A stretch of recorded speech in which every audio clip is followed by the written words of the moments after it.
புரட்சியாளர் அம்பேத்கர் அவர்களின் பங்களிப்பு குறித்து எனக்கு முன்னர் உங்களிடையே உரையாற்றி அமர்ந்திருக்கிற கட்சியின் பொதுச் செயலாளர் மதிப்பிற்குரிய தோழர் ரவிக்குமார் அவர்கள் உள்ளிட்ட கட்சியின் முன்னணி தோழர்களே, மூத்த பொறுப்பாளர்களே, மாவட்ட செயலாளர்களே, துணைநிலை அமைப்புகளின் நிர்வாகிகளே, அழைக்கும் போதெல்லாம் ஓடோடி வந்து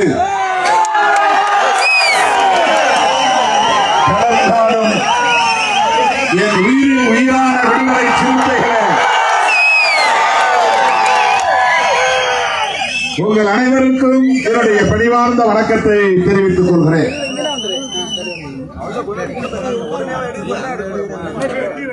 ஆறு மணிக்கு இந்த நிகழ்வை நிறைவு செய்ய வேண்டும் என்று திட்டமிட்டிருந்தோம். மணி 7:30 ஆகிறது. 100 பேருக்கு மேல் இங்கே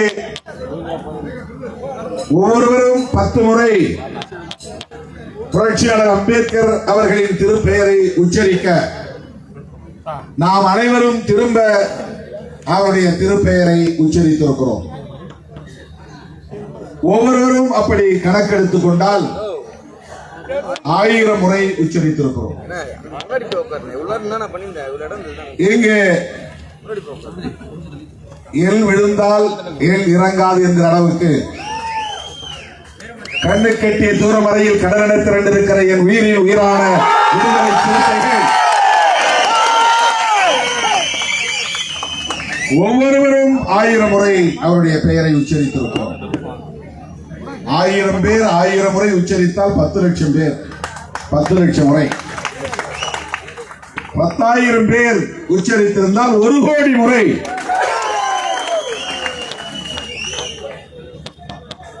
இங்கே இந்த இடம் மட்டுமல்ல, இந்த பகுதி முழுவதும் எல்லா தெருக்களிலும் சிறுத்தைகள் நிறைந்து கிடக்கிறார்கள், நிற்கிறார்கள். திரும்புகிற திசையெல்லாம் சிறுத்தைகள், திரும்புகிற திசையெல்லாம் அம்பேத்கரின் முகம். ஏன் இத்தனை முறை புரட்சியாளர் அம்பேத்கரின் திருப்பெயரை நாம் உச்சரிக்க வேண்டும்? தன்னைத்தானே சாட்டையை எடுத்து அடித்துக் கொள்வதை போன்ற நடவடிக்கை அல்ல.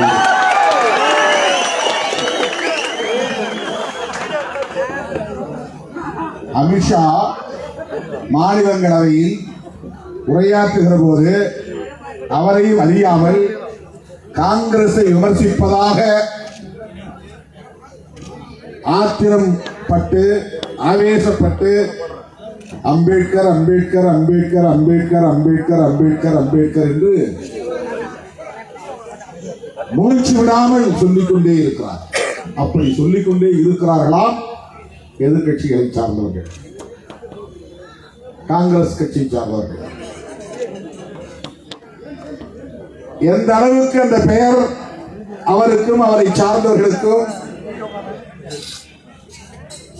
எரிச்சலை மூட்டியிருக்கும் என்பதை யூகிக்க முடிகிறது. இதே காங்கிரஸ்காரர்கள் வீர சவார்கர் சொல்லி இருந்தால் இவர்கள் ஆத்திரப்பட்டு இருப்பார்களா? கோல்வாக்கர் கோல்வாக்கர் கோல்வாக்கர் என்று சொல்லி இருந்தால் ஏன் இப்படி கோல்வாக்கர் கோல்வாக்கர் கோல்வாக்கர் என்று சொல்லுகிறீர்கள் என்று கேட்டிருப்பார்களா? சர்தார் பட்டேல் பட்டேல் பட்டேல் பட்டேல் என்று சொல்லி இருந்தால் ஆத்திரப்பட்டு இருப்பார்களா? ஹெட்கேவார் ஹெட்கேவார் ஹெட்கேவார் என்று சொல்லி இருந்தால் ஆத்திரப்பட்டு இருப்பார்களா? அவர்களின் RSS தலைவர்களின் பெயர்களை உச்சரித்திருந்தால் அவர்களுக்கு எரிச்சல் வந்திருக்குமா?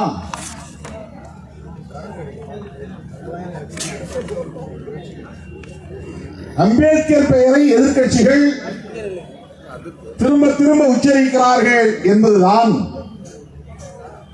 அமித்ஷா உள்ளிட்ட RSS சங் பரிவார்களுக்கு எரிச்சல் உருவாகி இருக்கிறது. அதை அவரை அறியாமலேயே அதை வெளிப்படுத்தி விட்டார். திமுகவின் கேடு காலம் அதிலிருந்து தான் தொடங்குகிறது. கேடு காலம் தொடங்கிவிட்டது. அவருடைய கிராஃப் இனி டவுன்ஃபால் தான். இப்படி ஏறிக்கிட்டே போச்சு இல்லையா? என்றைக்கு அவர் அம்பேத்கரை சீண்டினாரோ அன்றைக்கே அவர்கள் கீழ் நோக்கி இறங்கு முகம் ஆரம்பித்து விட்டது. காங்கிரஸ்காரர்கள் மீது உங்களுக்கு விமர்சனம் உண்டு, விமர்சித்துக் கொள்ளுங்கள். அதற்கு காங்கிரஸ் பதில் சொல்லும். ஆனால் அம்பேத்கர் பெயரை உச்சரிப்பதனால் உங்களுக்கு என்ன எரிச்சல்? இதுதான் இன்றைக்கு நாடு எழுப்புகிற கேள்வி. அவர் எதை எப்படி ஒப்பிட்டார் என்பதுதான் இவ்வளவு பெரிய கொந்தளிப்புக்கு காரணம். அம்பேத்கர் பெயரை சொல்றதுக்கு நீ பகவான் பெயரை சொல்லி இருந்தால் 7 ஜென்மத்திற்கு உனக்கு புண்ணியம் கிடைத்திருக்கும், சொர்க்கத்துக்கு நீ போயிருக்கலாம். அப்படின்னா என்ன பொருள்? அம்பேத்கர் பெயரை சொல்றதுனால உனக்கு என்ன யூஸ், என்ன பயன்? கடவுள் பெயரை நீ உச்சரிச்சிருக்கலாம் அப்படின்னு அவங்களுக்கு அட்வைஸ் பண்றாங்க. யாருக்கு? ராகுல் காந்திக்கு, சோனியா காந்திக்கு, இந்தியா பிளாக் கூட்டணி கட்சி தலைவர்களுக்கு அறிவுரை சொல்லுகிறார். அம்பேத்கர் பெயரை சொல்லியிருந்தா உங்களுக்கு என்ன, சொல்லுவதனால உங்களுக்கு என்ன பயன்? கடவுள் பெயரை சொல்லி இருந்தால் நீங்க மோட்சத்துக்கு போயிருக்கலாம், 7 ஜென்மத்துக்கு 7 பிறவிக்கு உங்களுக்கு புண்ணியம் கிடைச்சிருக்கும். எவ்வளவு ஆழமாக வெறுப்புணர்வு அம்பேத்கர் மீது அவர்களுக்கு இருந்திருந்தால் எப்படி ஒரு கருத்தை அமித்ஷா வெளிப்படுத்தி இருக்க முடியும்? இதுதான் கேள்வி.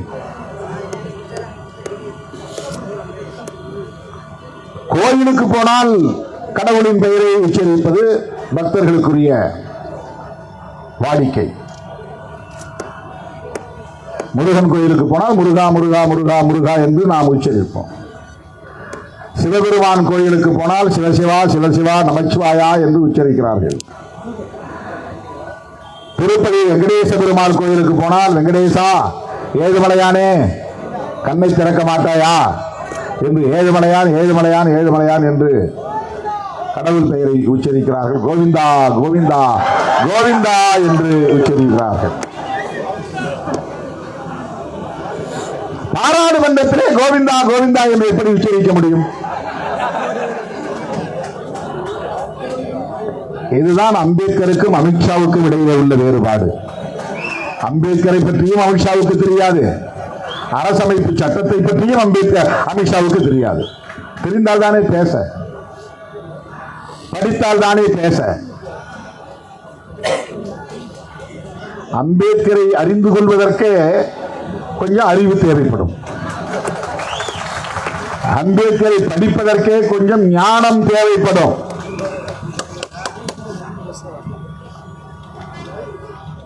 படித்தாலே கூட புரிந்து கொள்ள முடியாது. சும்மா எனக்கு எழுத தெரியும், படிக்க தெரியும், இங்கிலீஷ் என்னால வாசிக்க தெரியும் அப்படின்னா போதாது. அதுக்கு கொஞ்சம் ஞானம் தேவை. அம்பேத்கர் எப்படிப்பட்ட ஆற்றலாளர் என்று அறிந்து கொள்வதற்கே ஆற்றல் தேவைப்படுகிறது. கற்றாரை கற்றோரே காமொருவர் அப்படின்னு ஒரு பொன்மொழி இருக்கு. படித்தவர்களை படித்தவர்களால் தான் அடையாளம் காண முடியும். பாம்பின் கால் பாம்பறியும். ஞானிகளை ஞானிகளால் தான் புரிந்து கொள்ள முடியும். அறிவாற்றல் மிக்கவர்களை அறிவாற்றல் உள்ளவர்களால் தான் புரிந்து கொள்ள முடியும். அம்பேத்கரை புரிந்து கொள்வதற்கு இங்கு யாரும் இல்லை. அதுதான் இந்தியாவிலே அப்படி ஒரு ஞானம் உள்ளவர்கள், அம்பேத்கரை புரிந்து கொள்ளக்கூடிய அளவுக்கான ஞான தகுதி உள்ளவர்கள் குறைவு. ஏதோ ஓட்டு வாங்குறாங்க, ஜெயிக்கிறாங்க, ஆட்சி பீடத்தில் போய் உட்கார்ந்துக்கிறாங்க.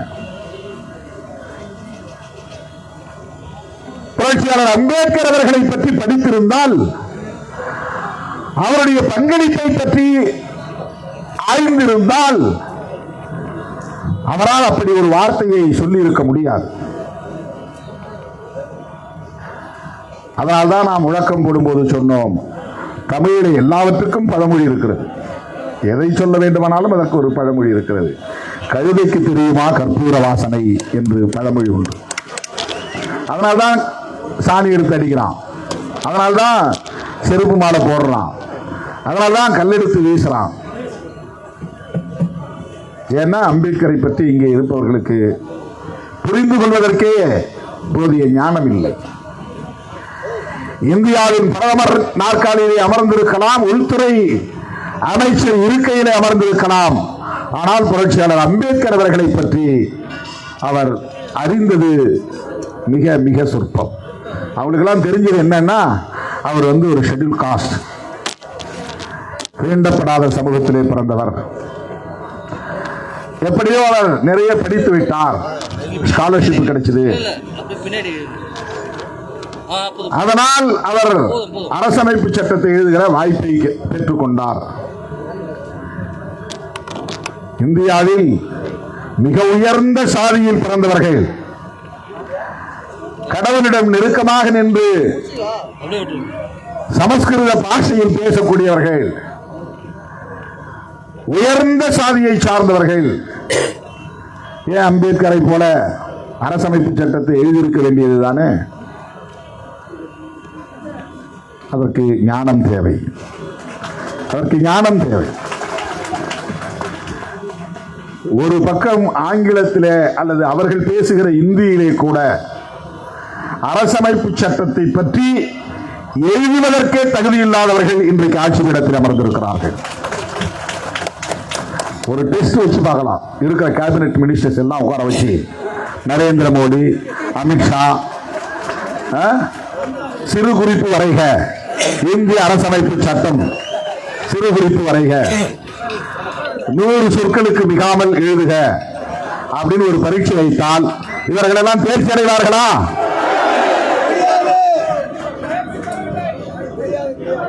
அரசமைப்பு சட்டம் குறித்து ஒரு 100 சொற்களுக்கு மிகாமல் எழுதக்கூடிய, சொந்த தாய்மொழியிலே எழுதக்கூடிய, வாக்கிய பிழை இல்லாமல் எழுதக்கூடிய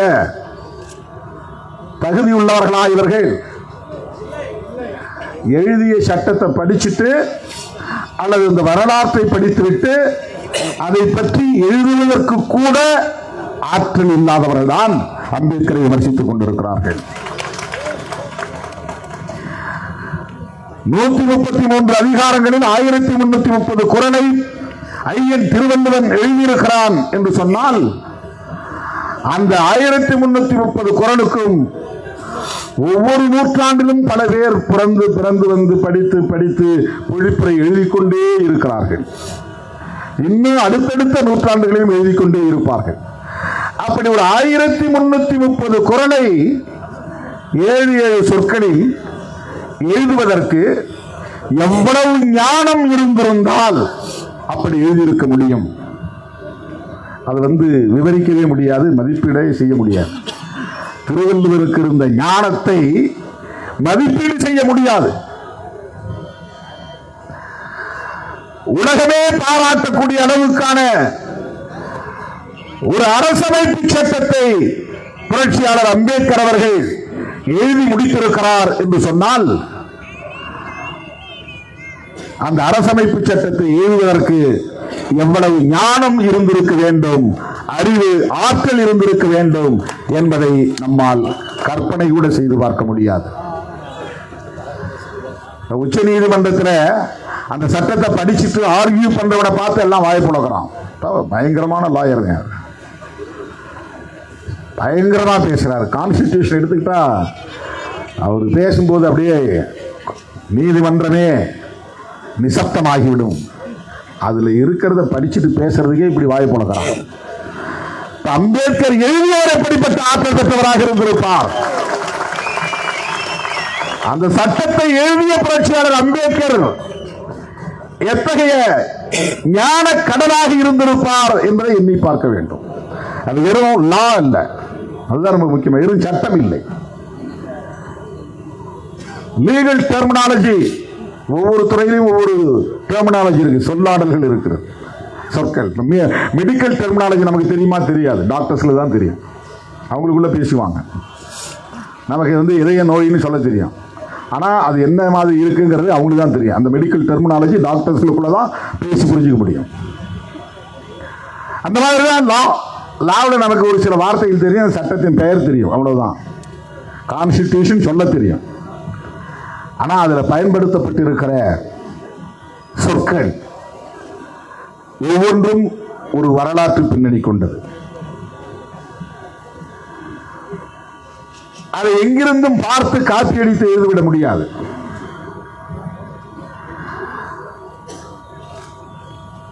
பல நாடுகளின் சட்டங்களை எல்லாம் எடுத்து வைத்துக் கொண்டு அந்த சட்டங்களில் இருக்கிற வார்த்தைகளை அப்படியே காப்பியடித்து எழுத முடியாது. ஒரு தேசத்தை புதிதாக நிர்மாணிப்பதற்கு, கட்டமைப்பதற்கு தொலைநோக்கு பார்வையோடு அந்த தேசத்தில் வாழும் அனைத்து தரப்பு மக்களின் வாழ்க்கை முறையை, அவர்கள் பேசும் மொழி, அவர்கள் ஏற்றுக்கொண்டிருக்கிற மதம், அவர்கள் பின்பற்றுகிற கலாச்சாரம்,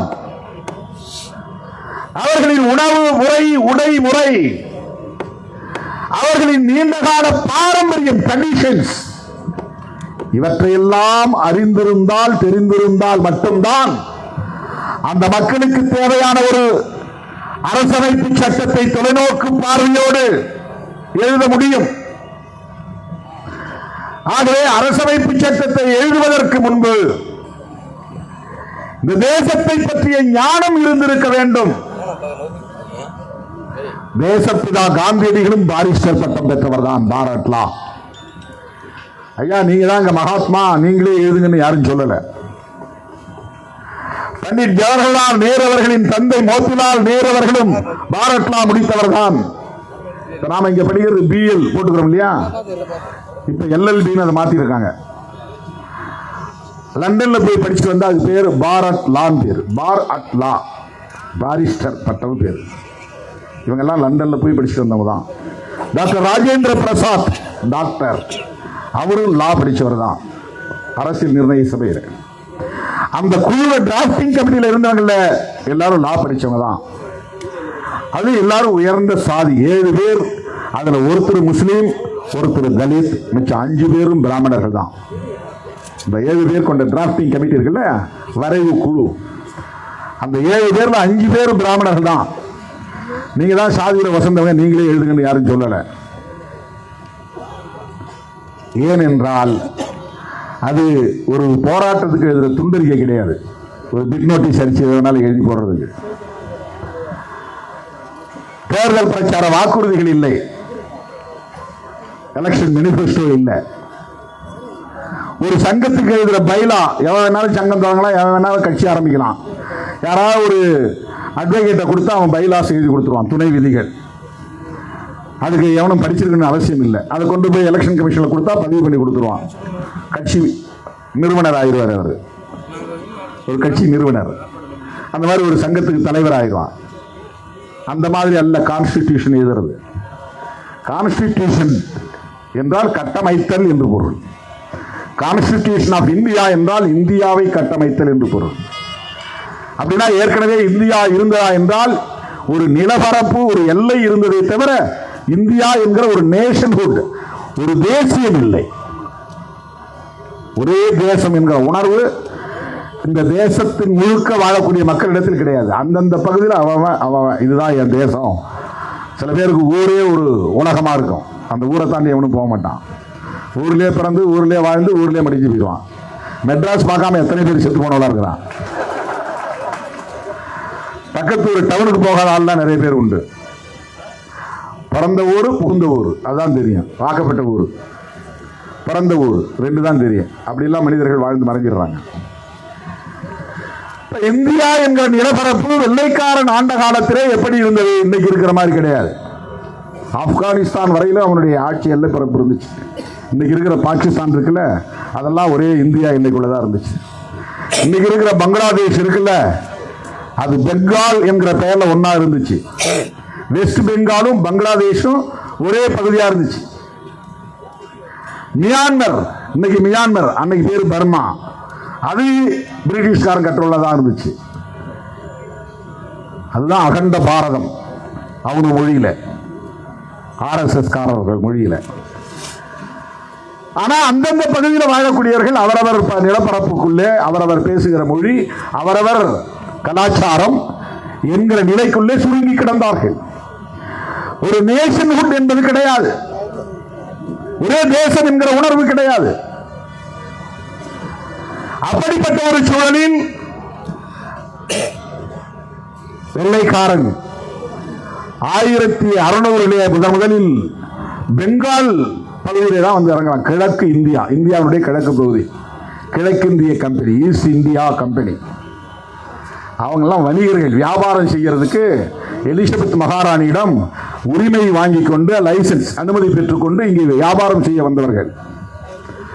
அப்படி வியாபாரம் செய்ய வந்தவர்கள் இங்கிருந்த மக்களின் ஒற்றுமையின்மையால் ஆதிக்கம் செய்ய தொடங்கிவிட்டார்கள்.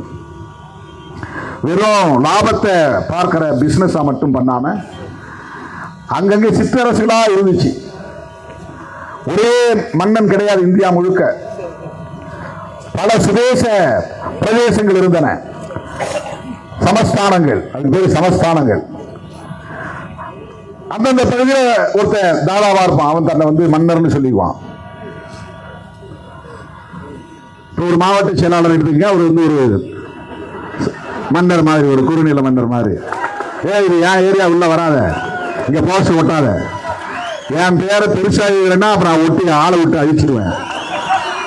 அந்த மாதிரி செஞ்சுட்டு இருந்திருப்பான். அப்போ அவன்லாம் அப்போ வந்து மன்னர்கள், சமஸ்தான மன்னர்கள். புரியறதுக்காக சொல்றேன், நீங்க உங்களுக்கு தெரிஞ்ச ஆளை நினைச்சிட்டு சிரிக்கிறீங்க. உடனே உங்களுக்கு எவனை பிடிக்கல அவங்க ஞாபகத்துக்கு வந்திருப்பாங்க, அந்த மாவட்ட செயலாளர்கள். அப்படி இந்தியா முழுக்க எண்ணற்ற பல சமஸ்தானங்கள் இருந்தன. இவன் படையும் உருவாக்கி வச்சிருந்தான். அந்த பகுதியில் பிளாசி போர் 1757 நடந்துச்சு. அதுல முதல்ல ஒரு வெற்றியை பிடிக்கிறான்.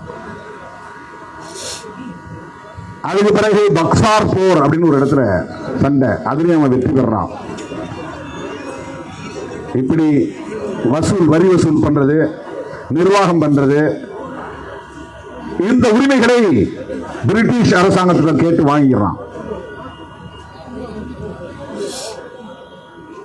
இந்த மாதிரிதான் அவர்கள் இந்தியாவை மெல்ல மெல்ல பிடிக்கிறார்கள்.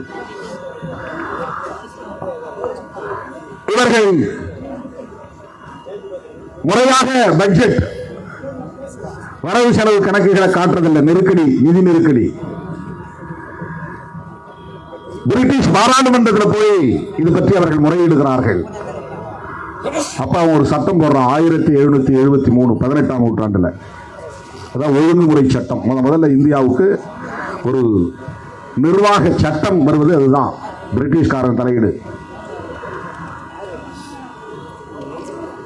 சுதேச மன்னர்கள் பலவீனமாக இருந்தார்கள், ஒற்றுமை இல்லாமல் இருந்தார்கள், ஒருவரை ஒருவர் காட்டிக் கொடுத்தார்கள். அதனால் வெள்ளைக்காரர்கள் இலகுவாக இவர்களை வீழ்த்தி அவர்கள் ஆளுகை அதிகாரத்தை, ஆட்சி அதிகாரத்தை கையில் எடுத்துக் கொண்டார்கள். அதன் பிறகு 1858 ஒரு சட்டம் கொண்டு வரான்.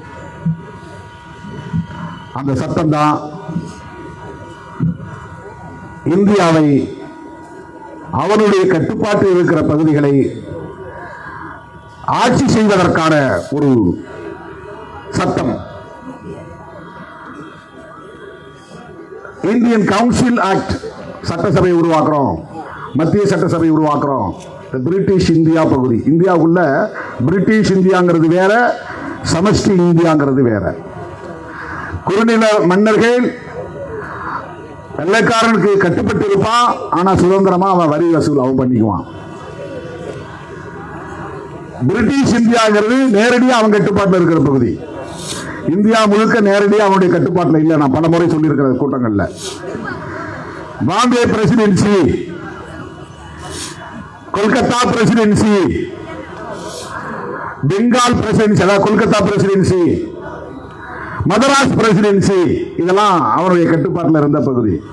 மதராஸ் பிரசிடென்சினா இன்னைக்கு இருக்கிற தமிழ்நாடு மட்டும் இல்ல, ஆந்திராவோட பெரும்பகுதி, கேரளாவில் திருவாங்கூர் மகாராஜாவுக்கு வந்து சமஷ்டி இந்தியா, மலபார் வரையிலும் இடுக்கி மாவட்டம் உட்பட மூணாறு, இடுக்கி, பாலக்காடு அந்த பகுதியெல்லாம் சேர்த்து மலபார் பகுதி, அதெல்லாம் மதராஸ் பிரசிடென்சிக்குள்ள இருந்துச்சு.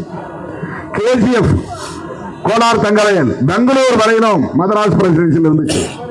சித்தூர் விசாகப்பட்டினம் வரையிலும் மதராஸ் பிரசிடென்சி. எல்லாம் ஒரே மாகாணமா இருந்தது. தமிழ்நாட்டுக்குள்ள தெலுங்கு உள்ள வந்துடல, தமிழ்நாட்டுக்குள்ள மலையாளி உள்ள வரல. மலையாளிகளும் தெலுங்கர்களும் கன்னடர்களும் தமிழர்களும் இருக்கிற ஒரு பகுதி பிரிட்டிஷ் இந்தியாவாக இருந்தது. இதுவே சென்னப்ப நாயக்கர் பெயர்ல இருந்து சென்னப்பட்டணம் சொல்றாங்க. அதனால இந்த சென்னையை பிரிக்கும் போது எங்களுக்கு வேணும்னு அவங்க பெரிய போராட்டமே நடத்தினாங்க. ராஜாஜி போன்றவர்கள் எல்லாம் குறுக்கீடு செய்து சென்னையை உங்களுக்கு ஒப்படைக்கவே முடியாது,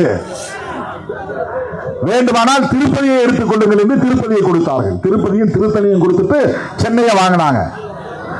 அதுக்கப்புறம் ஆப்போசி போன்ற தலைவர்கள் எல்லாம் சேர்ந்து போராடி திருத்தணியை மீட்டாங்க. திருத்தணி அப்புறம் வாங்கிட்டாங்க, திருப்பதி மட்டும் விட்டாங்க. திருப்பதி நம்மோட இருந்திருந்தா வெங்கடேச பெருமாள் நம்மாடா இருந்திருப்பார், கோடிக்கணக்கான வருமானம் நமக்கு வந்திருக்கும். ஆனா திருப்பதியை கொடுக்கறதா இருந்தா சென்னையை அவங்களுக்கு வேணும்ட்டாங்க. சென்னை நமக்கு இருந்திருக்காது, ஆந்திராவில் இருந்திருக்கும். இதெல்லாம் அந்த காலத்தில் இருக்கிற நீங்க அப்படி மேப் வந்து அப்படி பார்க்கணும், நீங்க விஷுவல் பண்ணி பார்க்கணும். இன்னைக்கு இருக்கிற மாதிரி தமிழ்நாடு கிடையாது, இன்னைக்கு இருக்கிற மாதிரி இந்தியா அப்ப கிடையாது. அந்த மாதிரி வெள்ளைக்காரர்கள் ஏறத்தாழ 350 ஆண்டுகள் கிழக்கிந்திய கம்பெனி ஆட்சியில் இருந்து பிறகு நேரடியாக பிரிட்டிஷ் பாராளுமன்ற ஆட்சிக்குள்ளே போயிருச்சு.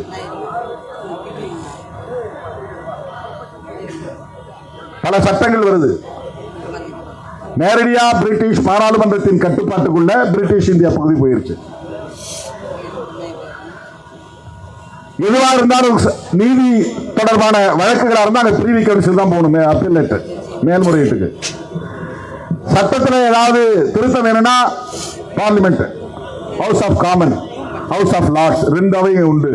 பிரபுக்கள் சபை உண்டு, மக்கள் சபை ஒன்று உண்டு. ஹவுஸ் ஆஃப் காமன்ஸ் பொதுமக்களுடைய அவை, அதுல போய் தான் விவாதிக்கப்படும் இந்தியாவை பற்றி. அவன் வந்து வைஸ்ராய் அப்படின்னு இந்தியாவுக்கு ஒரு கவர்னர் ஜெனரலை நியமிச்சான். அது பேர் அவருடைய மொழியில இங்கிலீஷ்ல வைஸ்ராய். கவர்னர் ஜெனரல் தலைமை ஆளுநர். அந்தந்த பகுதியில் மதராஸ் பிரசிடென்சிக்கு ஒரு ஆளுநர், பெங்கால் பிரசிடென்சி, கொல்கத்தா பிரசிடென்சிக்கு ஒரு ஆளுநர், பாம்பே பிரசிடென்சிக்கு ஒரு ஆளுநர், அப்புறம் சென்ட்ரல் ப்ராவின்சஸ் இருந்துச்சு, அப்புறம் யுனைடெட் ப்ராவின்சஸ் அப்படின்னு இருந்துச்சு. ப்ராவின்ஸ்னா ஸ்டேட்னு அர்த்தம். ப்ராவின்ஸ் அப்படின்னா ஆங்கிலத்தில் இன்னைக்கு தமிழ்நாடு ஸ்டேட் அப்படின்னு சொல்றோம் இல்லையா, அதுதான் அவங்க காலத்தில் ப்ராவின்ஸ் அழைக்கப்பட்டது. ஆட்சி நிர்வாக எல்லைக்கு பேர் பிரசிடென்சி. அப்படி நிலப்பரப்பு, ஆளுகை எல்லைக்கு உட்பட்ட நிலப்பரப்பு. அவங்க கேபினெட்ல இருந்து ஒரு ஆளை செக்ரட்டரியா போட்டான், நேரடியா இங்கே ஒரு ஆளை போட்டான், வைஸ்ராய் போட்டான். அவருக்கு கீழே அங்கங்க பிரசிடென்சி பகுதியில் ஆளுநர், கவர்னர்ஸ் போட்டாங்க நேரடியா. இதுக்கெல்லாம் சட்டங்கள் வந்துச்சு. அதன் பிறகு நம்முடைய தேசத்தின் பிரச்சனைகள், பல்வேறு பிரச்சனைகள், அந்த பிரச்சனைகள் எல்லாம் அரசாங்கத்தினுடைய அரசர் 5ஆம் ஜார்ஜ் மன்னருடைய கவனத்திற்கு, மகாராணியின் கவனத்திற்கு எடுத்துச் செல்லப்பட்டு பிறகு இந்தியாவுக்குள்ளே ஒரு பார்லிமெண்டரி டெமோக்ரசி முறையை, நாடாளுமன்ற ஜனநாயக முறையை கொண்டு வர வேண்டும் என்று விக்டோரியா மகாராணி 1858 ஒரு டிக்ளரேஷன் பிரகடனம் செய்தாங்க. ஒரு டிக்ளரேஷன் முதல்ல வெளியிட்டவர் அந்த வைஸ்ராய் பெயர் வந்து கானிங் பிரபு, அவர் தான் வெளியிடுறார். அப்ப என்ன அவங்க சொல்றாங்கன்னா, உங்க நாட்டினுடைய சமய பிரச்சனைகளிலும் வழிபாட்டு விவகாரங்களிலும் பிரிட்டிஷ் அரசாங்கம் தலையிடாது. வரி வசூல் பண்ணுவோம், சட்டம் இயற்றுவோம், நீதி வழங்குவோம், விசாரணை நடத்தி எல்லாம் செய்வோம். உங்க சமய பிரச்சனைகளில் தலையிட மாட்டோம், வழிபாட்டு பிரச்சனைகளில் தலையிட மாட்டோம், எந்த மதத்தையும் திணிக்க மாட்டோம். எல்லோரும் இந்திய பிரஜை, பிரிட்டிஷ் பிரஜைகள். நம்மளாம் இந்தியன் சிட்டிசன்ஸ் கிடையாது. அவருடைய ஆட்சி காலத்தில் நம்ம எல்லாம் பிரிட்டிஷ், நம்முடைய முன்னோர்லாம் அப்போ வந்து பிரிட்டிஷ் சிட்டிசன்ஸ், இங்கிலாந்து நாட்டு குடிமக்கள். ஒரு காலத்தில் காலனி ஆதிக்கம் இங்கே இருந்தப்போ அவர்கள் எல்லாம் இந்திய நாட்டு பிரஜைகள் அல்ல, பிரிட்டிஷ் சிட்டிசன்ஸ், இங்கிலாந்து நாட்டு பிரஜைகள். இப்படி படிப்படியா வெவ்வேறு காலகட்டத்தில் மக்களுடைய போராட்டங்களை எடுத்து, கோரிக்கைகளை எடுத்து புதிய புதிய சட்டங்களை கொண்டு வருகிறார்கள். மின்டோ மார்லி சீர்திருத்தம். மின்டோனா அவர் பேர் செக்ரட்டரி, மார்லின்னா அவர் வந்து வைஸ்ராய். ரெண்டு பேர், இந்தியாவுக்கு ஒரு செயலாளர், இந்தியாவுக்கு ஒரு வைஸ்ராய். அவங்க ரெண்டு பேரும் சேர்ந்து கொண்டு வர சீர்திருத்தம். அதுக்கு பிறகு மான்டேக் அண்ட் செம்ஸ்ஃபோர்ட், அதுல ஒருத்தர் செயலாளர், ஒருத்தர் வைஸ்ராய். அவங்க சீர்திருத்தம் கொண்டு வராங்க. இதெல்லாம் வந்து புதிய புதிய சட்டங்களை இயற்றுவதற்கும் திட்டங்களை தீட்டுவதற்கும் வழிவகுத்தன. அதற்கு பிறகு மிக முக்கியமான ஒரு காலகட்டம், இந்த சட்டங்கள்லாம் இந்தியன் கவுன்சில்னா இப்ப யூனியன் கவுன்சில் இருக்குல்ல, மெட்ராஸ் கார்பரேஷன்லாம் கவுன்சிலர் தானே சொல்றோம், ஆட்சி நிர்வாக சபை, நகராட்சி கவுன்சில் சொல்றோம். அந்த மாதிரி ஸ்டேட்டுக்கு வந்து ஒரு கவுன்சில், அதுக்கு பேர் அப்புறம் லெஜிஸ்லேட்டிவ் கவுன்சில் தான் பேர். இப்போ பார்லிமெண்ட் இருக்கு, அதுக்கு பேர் பார்லிமெண்ட்ல சென்ட்ரல் லெஜிஸ்லேட்டிவ் கவுன்சில். டெல்லியில் இருந்த பாராளுமன்றத்துக்கு பேர் அப்ப வந்து சென்ட்ரல் லெஜிஸ்லேட்டிவ் கவுன்சில், மத்திய சட்டமன்றம், மத்திய சட்டமன்றம் சபை, மத்திய சட்ட சபை, அப்படிதான் அதுக்கு பேர் இருந்துச்சு. இப்பதான் பார்லிமெண்ட் சொல்றோம், லோக்சபா ராஜ்யசபான்னு நம்ம பிரிச்சு சொல்றோம். அப்ப அப்படி கிடையாது.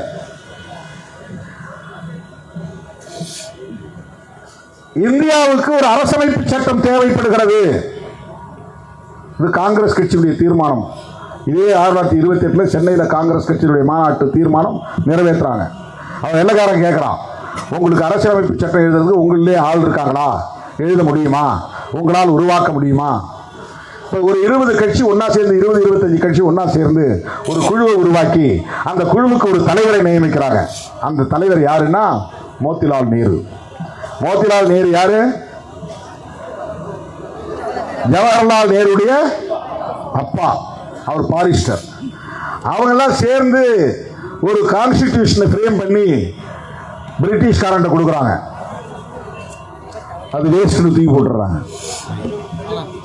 என்ன பண்ணாங்க? அதை வச்சு நாட்டை நிர்மாணிக்க முடியாது. காங்கிரஸ் கட்சி தொடர்ந்து அரசியலமைப்பு சட்டம் எழுத வேண்டும் என்ற கோரிக்கையை தீர்மானமாக நிறைவேற்றுகிறார்கள். அப்போது காங்கிரசுக்கு இணையாக வளர்ந்த இயக்கம் இந்திய யூனியன் முஸ்லீம் லீக். அந்த காலகட்டத்தில் பேசப்படக்கூடிய அரசியல் கட்சிகளும் அதுவும் ஒன்று, முஸ்லீம்களை பிரதிநிதித்துவப்படுத்துகிற கட்சி.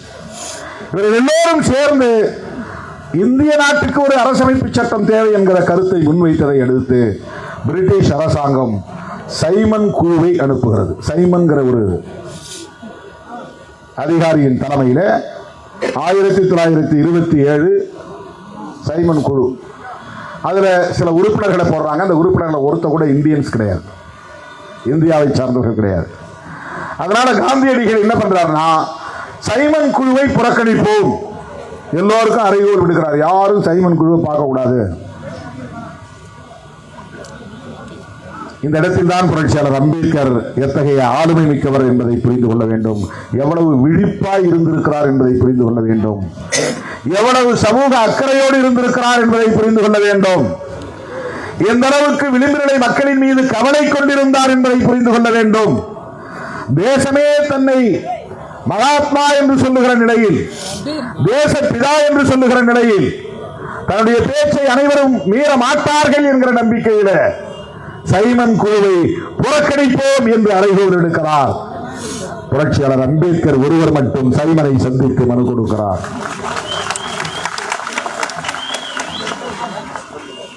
அடங்க மறு அத்து நீரு திமிரி எழு திருப்பி அடி என்கிற முழக்கம் அந்த இடத்திலும் பொருந்துகிறது. நீ தேசத்திற்கு தந்தையாக இருக்கலாம்,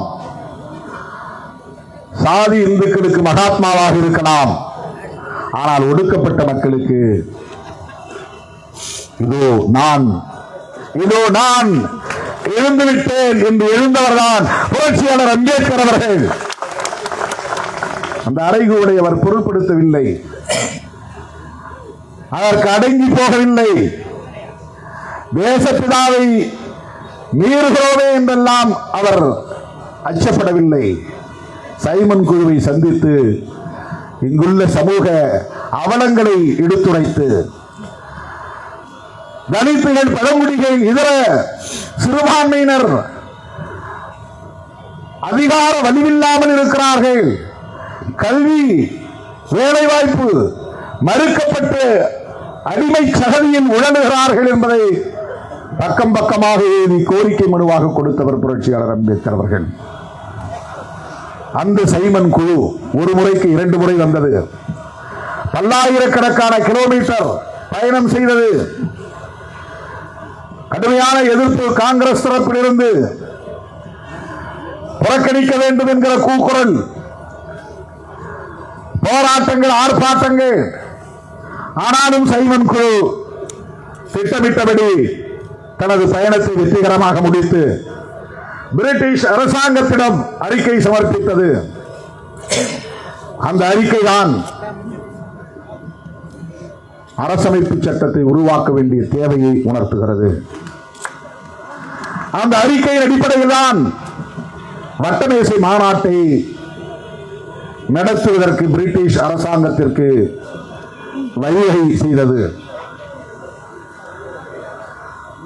அந்த சைமன் குழு முஸ்லிம்களுக்கு தனி பிரதிநிதித்துவம் வழங்க வேண்டும் என்று பரிந்துரைத்தது. அந்த சைமன் குழு பர்மாவை தனியே பிரிக்க வேண்டும் என்று பரிந்துரைத்தது. அந்த சைமன் குழு இரட்டையாட்சி முறையை நீக்க வேண்டும் என்று சொன்னது. அப்ப இரட்டையாட்சி முறைனா சில சப்ஜெக்ட் நேரடியாக ஆளுநர் கண்ட்ரோல் இருக்கும், சில சப்ஜெக்ட் லோக்கல்ல இருக்கிற அமைச்சர்கள் கண்ட்ரோல் இருக்கும். அப்படி இரட்டை ஆட்சி முறை இருந்தது. அந்த இரட்டை ஆட்சி முறையை ஒழிக்கணும், அதனால எந்த பயனும் இல்லை. சிந்து, ஒரிசா இதுவெல்லாம் தனித்தனி மாகாணங்களாக பிரிக்கப்பட வேண்டும். அப்ப அது சென்ட்ரல் பிராவின்ஸ்குள்ள இருந்து இருக்கும் நினைக்கிறேன். மத்திய மாகாணங்கள் தனி மாகாணமா பிரிக்கிறாங்க. பஞ்சாபோட ஒட்டி இருக்கிறதா சிந்து, சிந்து பகுதி தான் பாகிஸ்தானா மாறி இருக்கு. ஒடிசா இந்தியாவோட இருக்கு. சிந்து மாகாணம் இப்ப பாகிஸ்தானோடு இருக்கு. சைமன் குழுவுடைய பரிந்துரைகள் முக்கியமானவை. அதன் அடிப்படையில் உருவான முதல் சட்டம் 1935 ஆண்டு கவர்மெண்ட் ஆஃப் இந்தியா ஆக்ட், இந்திய அரசாங்க சட்டம், ஆட்சி சட்டம். இந்த அரசமைப்பு சட்டம் உருவாவதற்கு முன்பு ஒரு அரசமைப்பு சட்டமாக இருந்து பிரிட்டிஷ் இந்தியாவை ஆளுவதற்கு உரிய சட்டமாக பிரிட்டிஷ் பாராளுமன்றத்திலே நிறைவேற்றப்பட்டது. 1935 1947 தானே இந்தியா சுதந்திரம் அடைகிறது. கிட்டத்தட்ட 12 ஆண்டுகளுக்கு பிறகுதான் சுதந்திரம். அதற்கு முன்பே ஒரு அரசமைப்பு சட்டம் உருவாயிருச்சு. அதற்கு பிறகு அரசமைப்பு சட்டத்தை உருவாக்கியே தீர வேண்டும் என்பதை வட்டமேசை மாநாடு உறுதிப்படுத்துகிறது.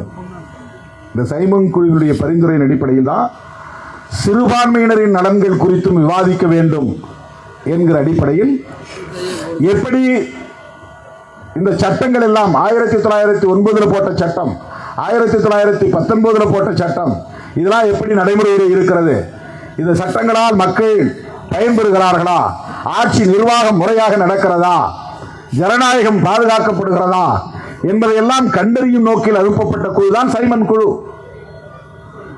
அந்த குழு பரிந்துரைத்த அடிப்படையில் தான் 1930, 31, 32 இந்த நாடு விடுதலை பெறுவதற்கு 15, 16, 17 ஆண்டுகளுக்கு முன்பே வட்டமேசை மாநாடு நடக்கிறது.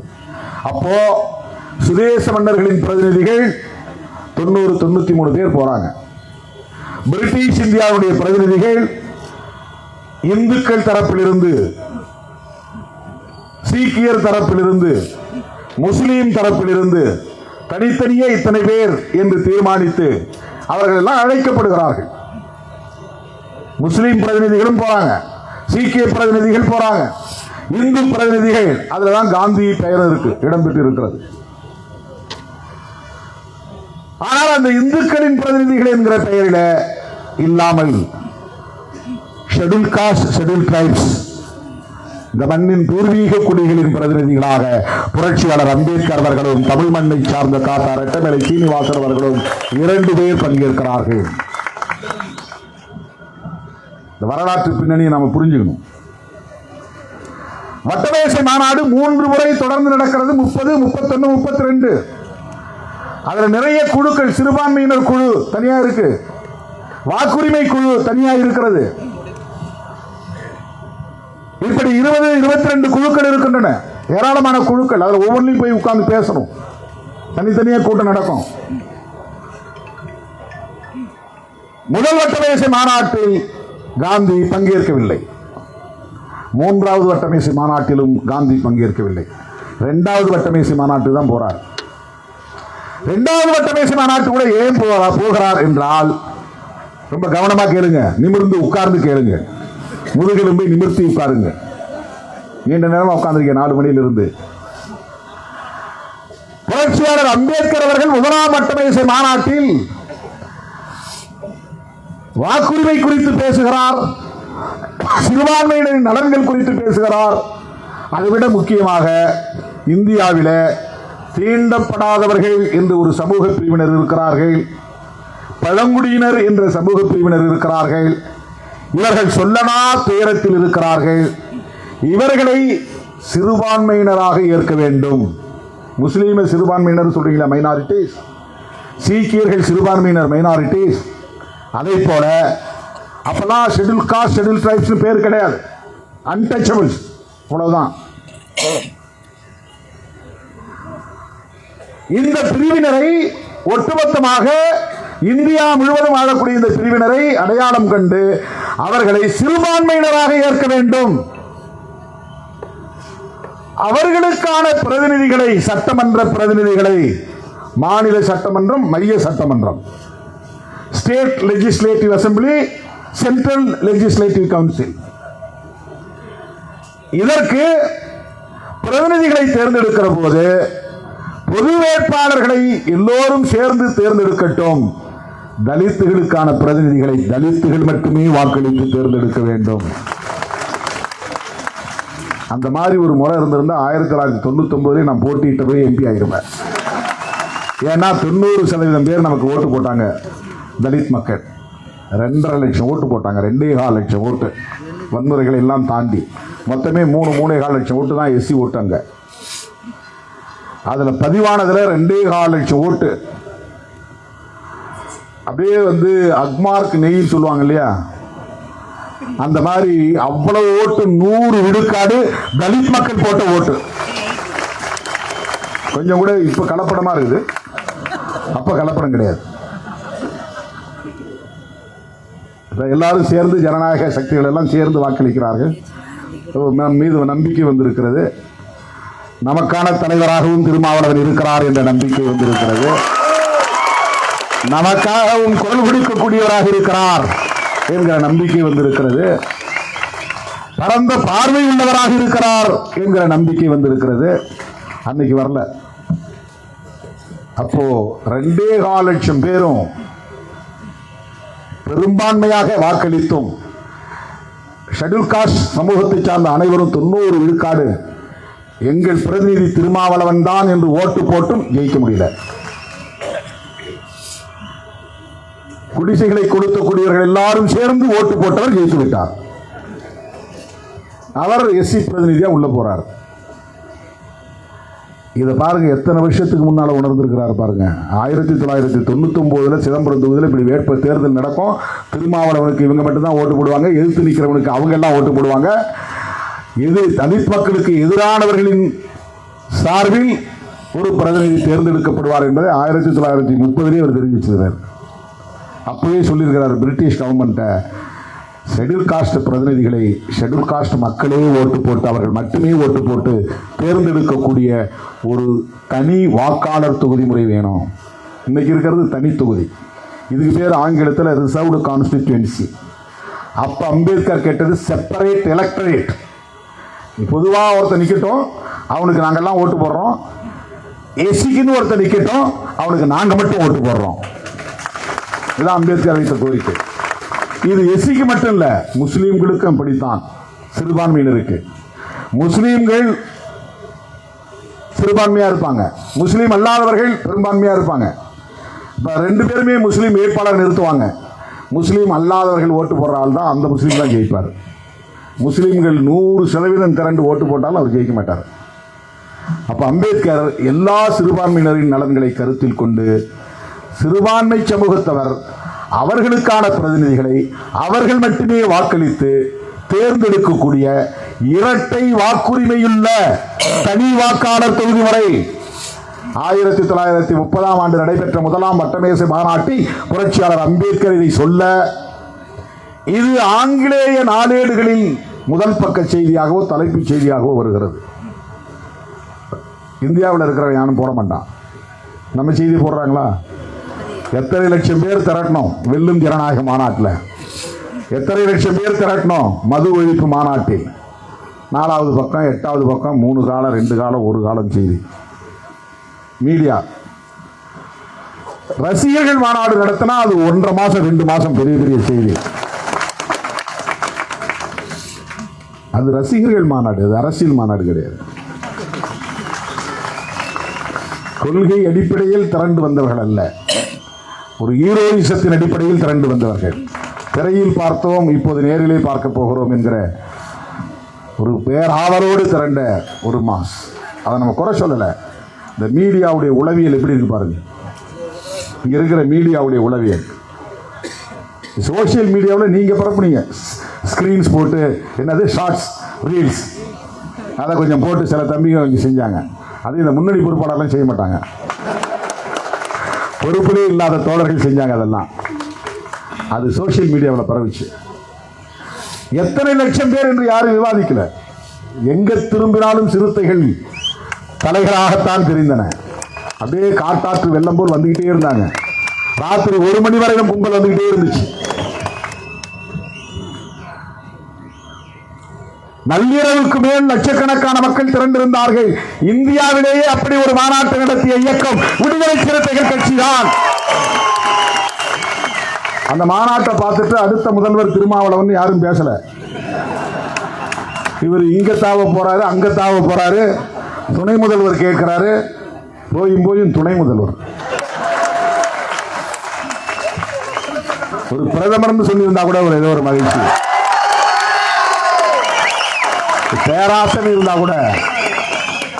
நம்முடைய டெடிகேஷன் அப்படி, நம்முடைய அர்ப்பணிப்பு, நம்முடைய உழைப்பு.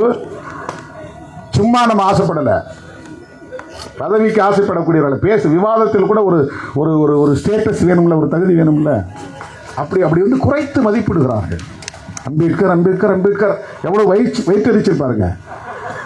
அந்த வைத்தறிச்சல் தாங்க திருமாவளவன் திருமாவளவன் எங்க திரும்ப எப்ப பார்த்தாலும் திருமாவளவன் பத்தி பேசிட்டு இருக்கிறாங்க. எரிச்சலா இருக்கு. என்ன எதையுமே திறந்து பார்க்க முடியல. டிவி திறந்தா விடுதலை சிறுத்தைகள் திருமாவளவன், சோசியல் மீடியா திறந்தா யூடியூப் சேனல் முழுக்க திருமாவளவன்.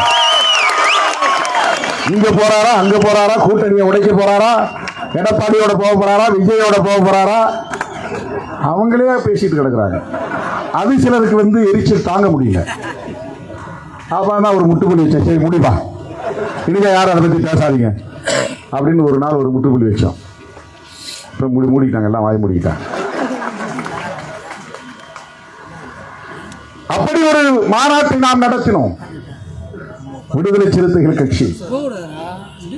தோழர்களே, புரட்சியாளர் அம்பேத்கர் அவர்கள் வட்டமேசை மாநாட்டில் தலித்துகளுக்காக, சிறுபான்மை சமூகத்தினருக்காக இரட்டை வாக்குரிமையுள்ள தனி வாக்காளர் தொகுதி முறை கேட்டார்.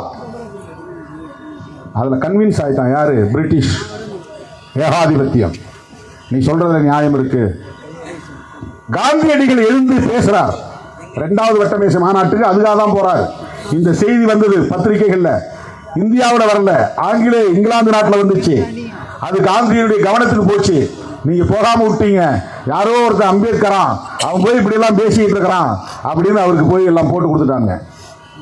அவருக்கு கோபம் வந்துருச்சு. சரி, நான் 2வது மட்ட மாநாட்டுக்கு போறேன்னு போய் அந்த கூட்டத்தில் போறதுக்கு முன்னாடி போய் முஸ்லீம் தலைவர்கள் எல்லாம் சந்திக்கிறார். காந்தியடிகள் நீங்க தெரிஞ்சுக்கணும். அப்படின்னா அப்புறம் ஏன் நீங்க காங்கிரஸ் ஆதரிக்கிறீங்கன்னு ஒரு கேள்வி வரும். அதுக்கப்புறம் சொல்றேன். வணக்கம். காந்தியடிகள் போய் முஸ்லீம் தலைவர்கள் எல்லாம் சந்திக்கிற போது ஆகா கான் ஒரு தலைவர் அங்க இருந்தார். அவரும் ஒரு பிரதிநிதி அங்க வந்திருந்தார். அவர் பேர் ஆகா கான். அவர்கிட்ட போய் கேட்கிறாரு, நீங்க உங்க சமூகத்துக்காக பல கோரிக்கைகளை எழுப்ப வரீங்க, 14 கோரிக்கைகள் வச்சிருக்கிறீங்க, நான் பார்த்தேன். அத்தனையும் நான் அப்படியே அன்கண்டிஷனலா சப்போர்ட் பண்றேன், நிபந்தனையற்ற ஆதரவு தரேன். நீங்க ஒன்னே ஒன்று செய்யணும். என்ன செய்யணும்? அம்பேத்கர் கொண்டு வர்ற தீர்மானத்துக்கு நீங்க ஆதரவு தரக்கூடாது. என்ன அம்பேத்கர் கொண்டு வராரு? Separate electorate with dual voting power, 2 வாக்குரிமை உள்ள தனி வாக்காளர் தொகுதி முறை. அப்ப ஆகா கான் சொல்லியிருக்கிறாரு, அவரும் எங்களை போல ஒடுக்கப்பட்டவர்களுக்காக பேச வந்திருக்கிறார், எளிய மக்களுக்காக பேச வந்திருக்கிறார். நீங்க சொல்றதுக்கு நான் இணங்க முடியாது, நான் ஈல்டாக மாட்டேன். ஆகா கான் மறுத்துறார். அந்த வட்டமேசை மாநாட்டில் தான் அம்பேத்கருக்கும் காந்திக்கும் நேருக்கு நேர் மோதல் நடந்திருக்கிறது. அம்பேத்கர் எழுந்து பேசிய உடனே காந்தி சொல்லியிருக்கிறாரு, நான் தான் இந்துக்களின் பிரதிநிதி, நான் தான் அந்த கருத்தை பேசுவேன். அம்பேத்கர் சொல்லியிருக்கிறாரு, நீங்க சாதி இந்துக்களின் பிரதிநிதி, நான் ஒடுக்கப்பட்ட மக்களின் பிரதிநிதி அப்படின்னு சொல்லி. இது நேருக்கு நேர் நடந்திருக்குது. வெள்ளைக்காரன் அந்த விவாதத்தை எல்லாம் கேட்டு முடித்து செப்பரேட் எலக்ட்ரேட் ஆர்டர் போட்டுறான். காந்தி இங்கிருந்து மாநாடு முடிஞ்ச பிறகு நேராக போயிடுறார்.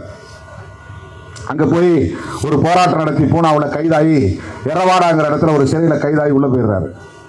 உள்ளே போய் இருந்துகிட்டே கடிதம் எழுதுறார். யாருக்கு? 5ஆம் ஜார்ஜ் மன்னருக்கு, ராம்சே மெக்டொனால்டு. அவருக்கு கடிதம் எழுதுறார். எந்த காரணத்தை முன்னிட்டு அம்பேத்கருடைய கோரிக்கையை நிறைவேற்றிவிட வேண்டாம். அப்படி நீங்கள் நிறைவேற்றினால் நான் சாகும் வரை உண்ணாவிரதம் இருப்பேன். அவர் கடிதம் போய் சேரத்துக்குள்ள ஆர்டர் போட்டாங்க, செப்பரேட் எலக்ட்ரேட், அம்பேத்கருக்கு அவருடைய கோரிக்கையை நிறைவேற்றுகிறோம் போட்டான். இவருக்கு தகவல் கிடைக்குது, ஆத்திரம் பொங்குகிறது. உடனே உண்ணாவிரத போராட்டம் அறிவிச்சிட்டார். 1932 செப்டம்பர் 20ஆம் தேதி. அப்ப சிறையில் இருக்கிறார். அவர் பல முறை கடிதம் எழுதியும் நேருக்கு நேராக பேசியும் இப்படி பண்ணிட்டாங்களே அப்படிங்கிற ஆத்திரத்தில் இதை திரும்ப பெறுகிற வரையில் நான் உண்ணாவிரதம் இருப்பேன். நல்ல வேளை அவங்களுக்கு யாரும் சாட்டையால் அடிச்சிங்கன்னு சொல்லலை. கூட இருந்த யாரும் அப்போ காந்திஜி உங்களுக்கு நான் சாட்டை வாங்கி தரேன், நீங்க அடிச்சிங்க அப்படின்னு யாரும் அப்போது ஆலோசனை சொல்லலை. அவர் உண்ணாவிரதம் இருப்பேன். அவர் உண்ணாவிரதம் இருந்தால் எப்படி இருப்பாருன்னா, ஆட்டுப்பாலும் சாப்பிடுவார், கடலை கொட்டையும் சாப்பிடுவார், சோறு சாப்பிட மாட்டார், ரொட்டி சாப்பிட மாட்டார், சாம்பார் சட்னி இருக்காது. ஆட்டுக்கடலையும் வேர்க்கடலையும், ஆட்டுக்கு பாலும் வேர்க்கடலையும். அவர் எப்போ உண்ணாவிரதம் இருந்தாலும் அவர் சாப்பிட்டு தான் இருப்பார். ஆட்டுப்பால் நல்ல புரோட்டீன் உள்ள ஒரு உணவு, வேர்க்கடலையும் நல்ல புரோட்டீன் உள்ள ஒரு உணவு. தினம் ஒரு 10 பேர் வேர்க்கடலை சாப்பிட்டா நல்லது உடம்புக்கு. அவ்வளோ அற்புதமான ஒரு உணவு அது. காந்தி எப்படி கண்டுபிடிச்சு வச்சிருக்காரு பாருங்க. செப்டம்பர் மாதம் 20ஆம் தேதி 1932ஆம் ஆண்டு எரவாடா சிறைச்சாலையிலே ஆங்கிலேய ஏகாதிபத்தியத்தின் அரசாணையை எதிர்த்து சாகும் வரை உண்ணாவிரத போராட்டம். தமிழ்நாட்டிலிருந்து ராஜாஜி பதறி அடிச்சுட்டு ஓடுறாரு. ராஜகோபாலாச்சாரியார் அவர் காந்தியுடைய சம்பந்தி. தமிழ்நாட்டிலிருந்து முதுபெரும் தலைவர் எம்.சி. ராஜா போறார். எம்.சி. ராஜா அம்பேத்கருக்கு ஆதரவா போல, காந்தியடிகளுக்கு ஆதரவா போறார். அப்படி ஒரு அரசியல் நடந்தது. அவர் அம்பேத்கர் வாழ்ந்த காலத்தில் தலித் தலைவர்கள் அவ்வளவு எளிதாக அவரை ஏற்றுக்கொள்ளவில்லை. நமக்கு எதிராக நிறைய பேர் வேலை செய்யறாங்க பாருங்க. பாமகவை எதிர்க்க மாட்டாங்க, பாஜகவை எதிர்க்க மாட்டாங்க, விசிகாவை தான் எதிர்ப்பாங்க.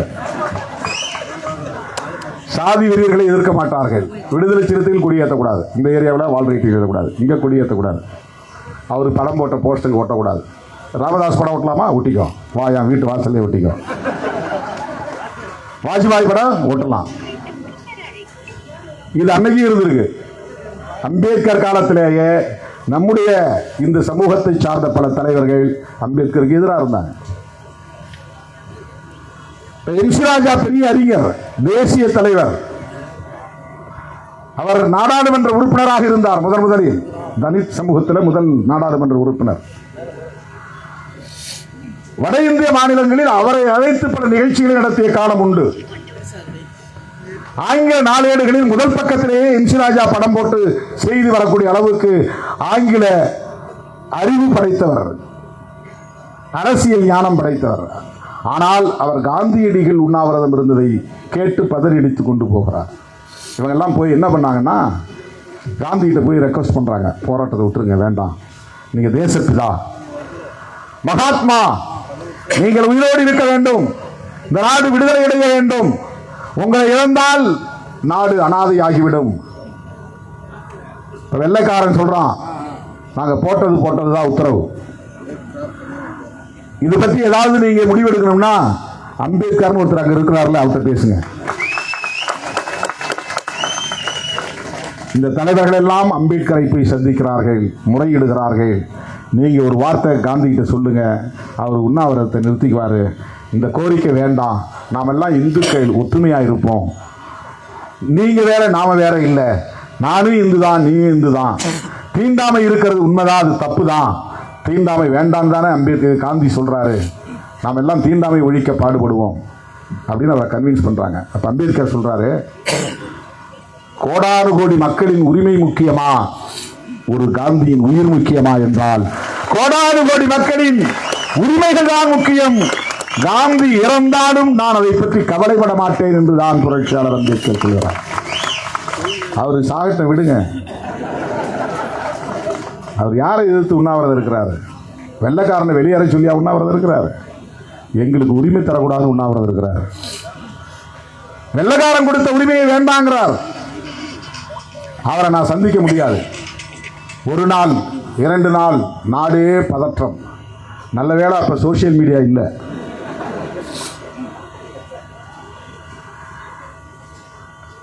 தொடர்ந்து பதற்றம் நிலவிய சூழலில், பலரும் அழுத்தம் கொடுத்த சூழலில், சரி போய் பார்த்துட்டு தான் வருவோமேனு போறார். யார்? அம்பேத்கர். எங்க? எரவாடா சிறைச்சாலைக்கு. இவங்கெல்லாம் என்ன நினைச்சாங்கன்னா, காந்தி சன்னியாசி கூடத்தில் இருக்கிறார். தெரியுமா எப்படி இருப்பாரு? உங்களுக்கு தெரியும். அவரை பார்த்தா எல்லாரும் உடனே காலை தொட்டு வணங்குவாங்க, கீழே விழுந்துருவாங்க. அம்பேத்கரையும் அப்படி சராசரி ஆளா அவங்க நினைச்சு அழைச்சிட்டு போனாங்க. அம்பேத்கர் அவரை பார்த்தாருன்னா கரைஞ்சிருவார், காலில் விழுந்துருவார் அப்படின்னு. அங்கே போன பிறகு அம்பேத்கர் ஃபயரா மாறிட்டார். அம்பேத்கர் என்பது பெயர் இல்லை, ஃபயர். அம்பேத்கர் என்பது வெறும் பெயர் அல்ல, ஃபயர். அம்பேத்கர் போய் காந்தி கிட்ட உட்கார்ந்த உடனே அப்படியே நெருப்பா மாறிட்டாரு. என்ன, எதுக்காக உண்ணாவிரதம் இருக்கிறீங்க? ஏன் இந்த நாடகம்? நீங்களும் உங்க காங்கிரஸ் கட்சி இந்த மக்களுக்கு என்ன செஞ்சீங்க? வரல் விட்டு சொல்லுங்க. நீங்களும் உங்கள் காங்கிரஸ் கட்சியும் இந்த ஒடுக்கப்பட்ட மக்களுக்கு செய்தது என்ன? மிஸ்டர் காந்தி, இதை சொல்லுகிற துணிச்சல் புரட்சியாளர் அம்பேத்கர் ஒருவருக்கு தான் இருக்கு. அப்ப அம்பேத்கருக்கு என்ன வயசு? 40 வயசு முடிஞ்சு 41 வயசு. நிறைய பேர் 40 வயசுல உள்ளவங்க இருக்கிறீங்க. 40, 41 வயசு. மிஸ்டர் காந்தி தான் பேசினார். கதர் சட்டை போட்டவன் தான் காங்கிரசின் உறுப்பினராக முடியும் என்று நிபந்தனை விதிக்கிற உங்களால் தீண்டாமையை கடைபிடிக்காதவன் தான் காங்கிரசில் உறுப்பினராக இருக்கலாம் என்று சொல்லுகிற துணிச்சல் உங்களுக்கு உண்டா என்று கேட்கிறார். 2 பேருக்கு இடையில கடுமையான வாதம், விரோதிவாதம் நடக்குது. என்னடா வம்பா போச்சு, இவர் அழைச்சிட்டு இப்படி ஆகி போச்சு, இவர் வந்தது அவர் காலில் விழுந்துருவார் நினைச்சேன், அவர் கண்டதை கொஞ்சம் கூட மதிக்க மாட்டேங்கிறாரு, நாம தான் மகாத்மான்னு நினைக்கிறோம் காந்திய, இவர் சாதாரண ஆளால இவர் டீல் பண்றாரு, இவர் டீல வேற மாதிரி இருக்குது அம்பேத்கர் டீலே வேற லெவலா இருக்கு. அவங்களுக்கு அதிர்ச்சி ஆகுது கூப்பிட்டு போனவங்கலாம். அப்புறம் வெளியே நான் சொல்லிட்டு எங்கள் கட்சிக்காரங்கள்ட்ட பேசி நான் முடிவு சொல்கிறேன்ட்டு வந்துடுறாரு. ஏன்னா கான்வர்சேஷன் முடிக்கணும் இல்லையா, உள்ளவே இருக்க முடியாது. எங்கள் கட்சிக்காரங்கள்ட்ட பேசிட்டு நான் முடிவு சொல்கிறேன்ட்டு வந்துடுறாரு. வந்து அவருடைய சக தோழர்களோட கலந்து பேசுகிறார். 3வது நாள் 4வது நாள், ஒருவேளை காந்தி செத்து போனால் காந்தியின் சாவுக்கு அம்பேத்கர் காரணம் என்று வரலாறு பழிக்கும். ஒருவேளை காந்தி இறந்து போனால் இந்த ஒடுக்கப்பட்ட மக்கள் தான் இதற்கு காரணம் என்று வரலாறு பழிக்கும். ஒருவேளை காந்தி இறந்து போனால் சேரிப்புறங்களை குறிவைத்து தாக்குவார்கள், தீ வைப்பார்கள், படுகொலை செய்வார்கள், ஒரு இனப்படுகொலையே நிகழும் என்று புரட்சியாளர் அம்பேத்கர் கருதி மறுபடியும் அவர் காந்தியை சந்தித்து அவர் ஒரு ஒப்பந்தத்திற்கு வருகிறார். அந்த ஒப்பந்தம் தான் பூனா ஒப்பந்தம். 1932 செப்டம்பர் 24 நடந்த ஒப்பந்தம். அதில் என்ன பெரிய வேடிக்கை என்றால், காந்தி கையெழுத்திடவில்லை. அதில் அவருக்கு பதிலாக மதன் மோகன் மாளவியான்னு ஒருத்தர் கையெழுத்து போடுறாரு. அவரோட 7-10 பேர் கையெழுத்து போடுறாங்க. அதில் தான் அந்த தனி வாக்காளர் தொகுதி முறையை அவர் கைவிட்டுறார். சரி அப்படின்னு இன்னைக்கு இருக்கிற தனி தொகுதி முறை வருது. இதுதான் பூனா ஒப்பந்தம். வட்டமேசை மாநாட்டுக்கு பிறகு நடந்த முக்கியமான அரசியல் மாற்றம் இது.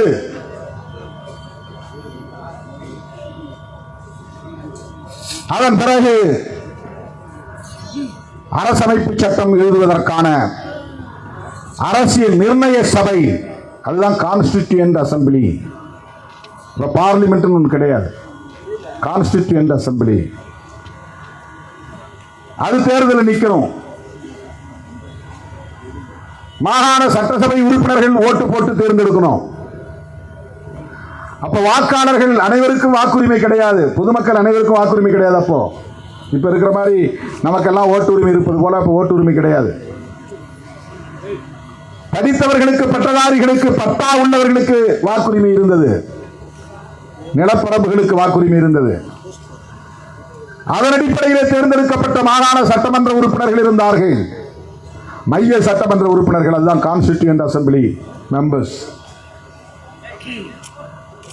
அருமை தோழர்களே, புரட்சியாளர் அம்பேத்கர் அவர்கள் அரசியல் நிர்ணய சபை உறுப்பினராக பெங்கால் பகுதியில் இருந்து, கொல்கத்தா பிரசிடென்சியில் இருந்து தேர்ந்தெடுக்கப்படுகிறார்.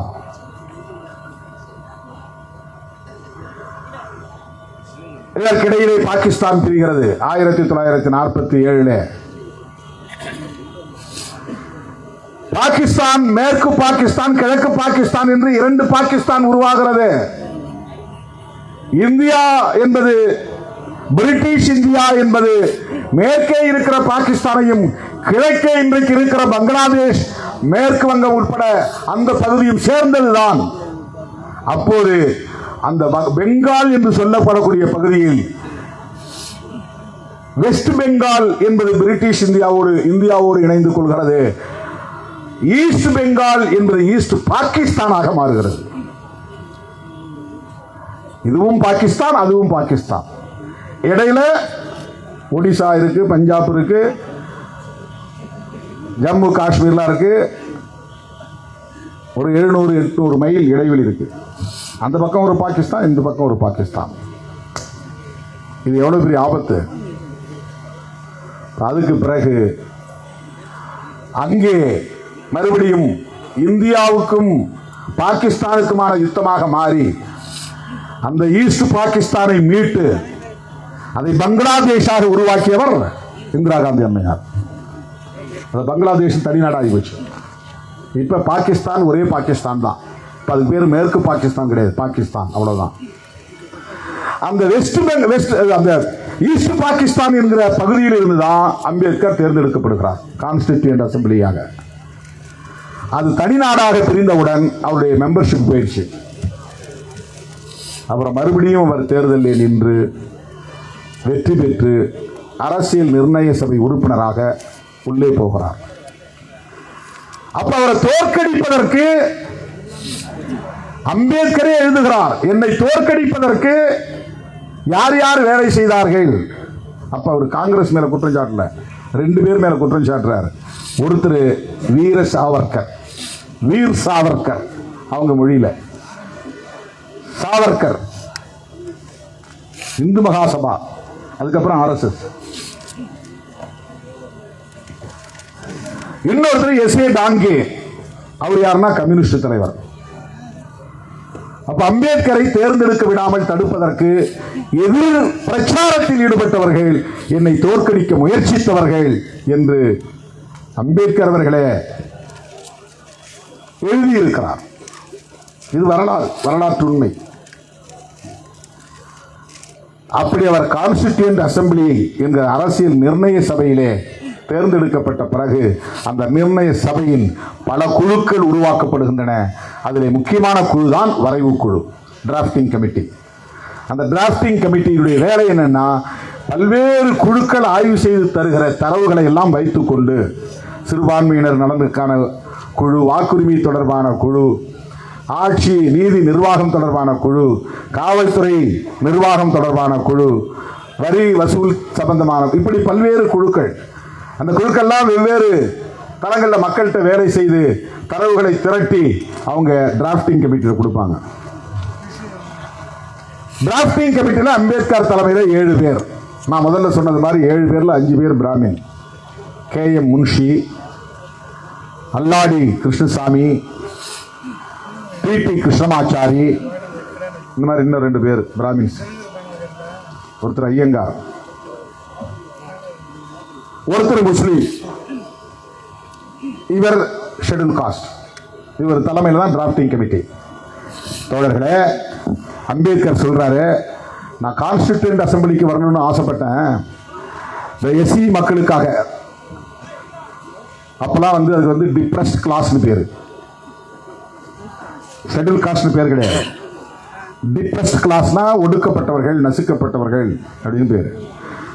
டிப்ரெஸ்ட் கிளாஸ் பீப்புள், அவர்களுக்காக, அவருடைய உரிமைகளுக்காக மன்றத்தில் பேசலாங்கிற ஒரு ஆசையோடு நான் வந்தேன்.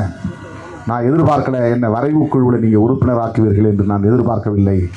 ஒரு பெரிய வாய்ப்பு, அதைவிட மிகப்பெரிய வாய்ப்பு, அந்த வரைவு குழு தலைவராகவே என்னை நியமித்து விட்டீர்கள். நான் மகிழ்ச்சி அடைகிறேன், இது பெரும் பாக்கியமாக நான் கருதுகிறேன் என்று புரட்சியாளர் அம்பேத்கர் நெகிழ்ந்து பேசியிருக்கிறார். 3 வருடங்கள், 13 நாள் தான் குறைச்சது. 3 வருஷம், 2 ஆண்டு 11 மாசம் 17 நாள், கரெக்டா 3 வருஷம்.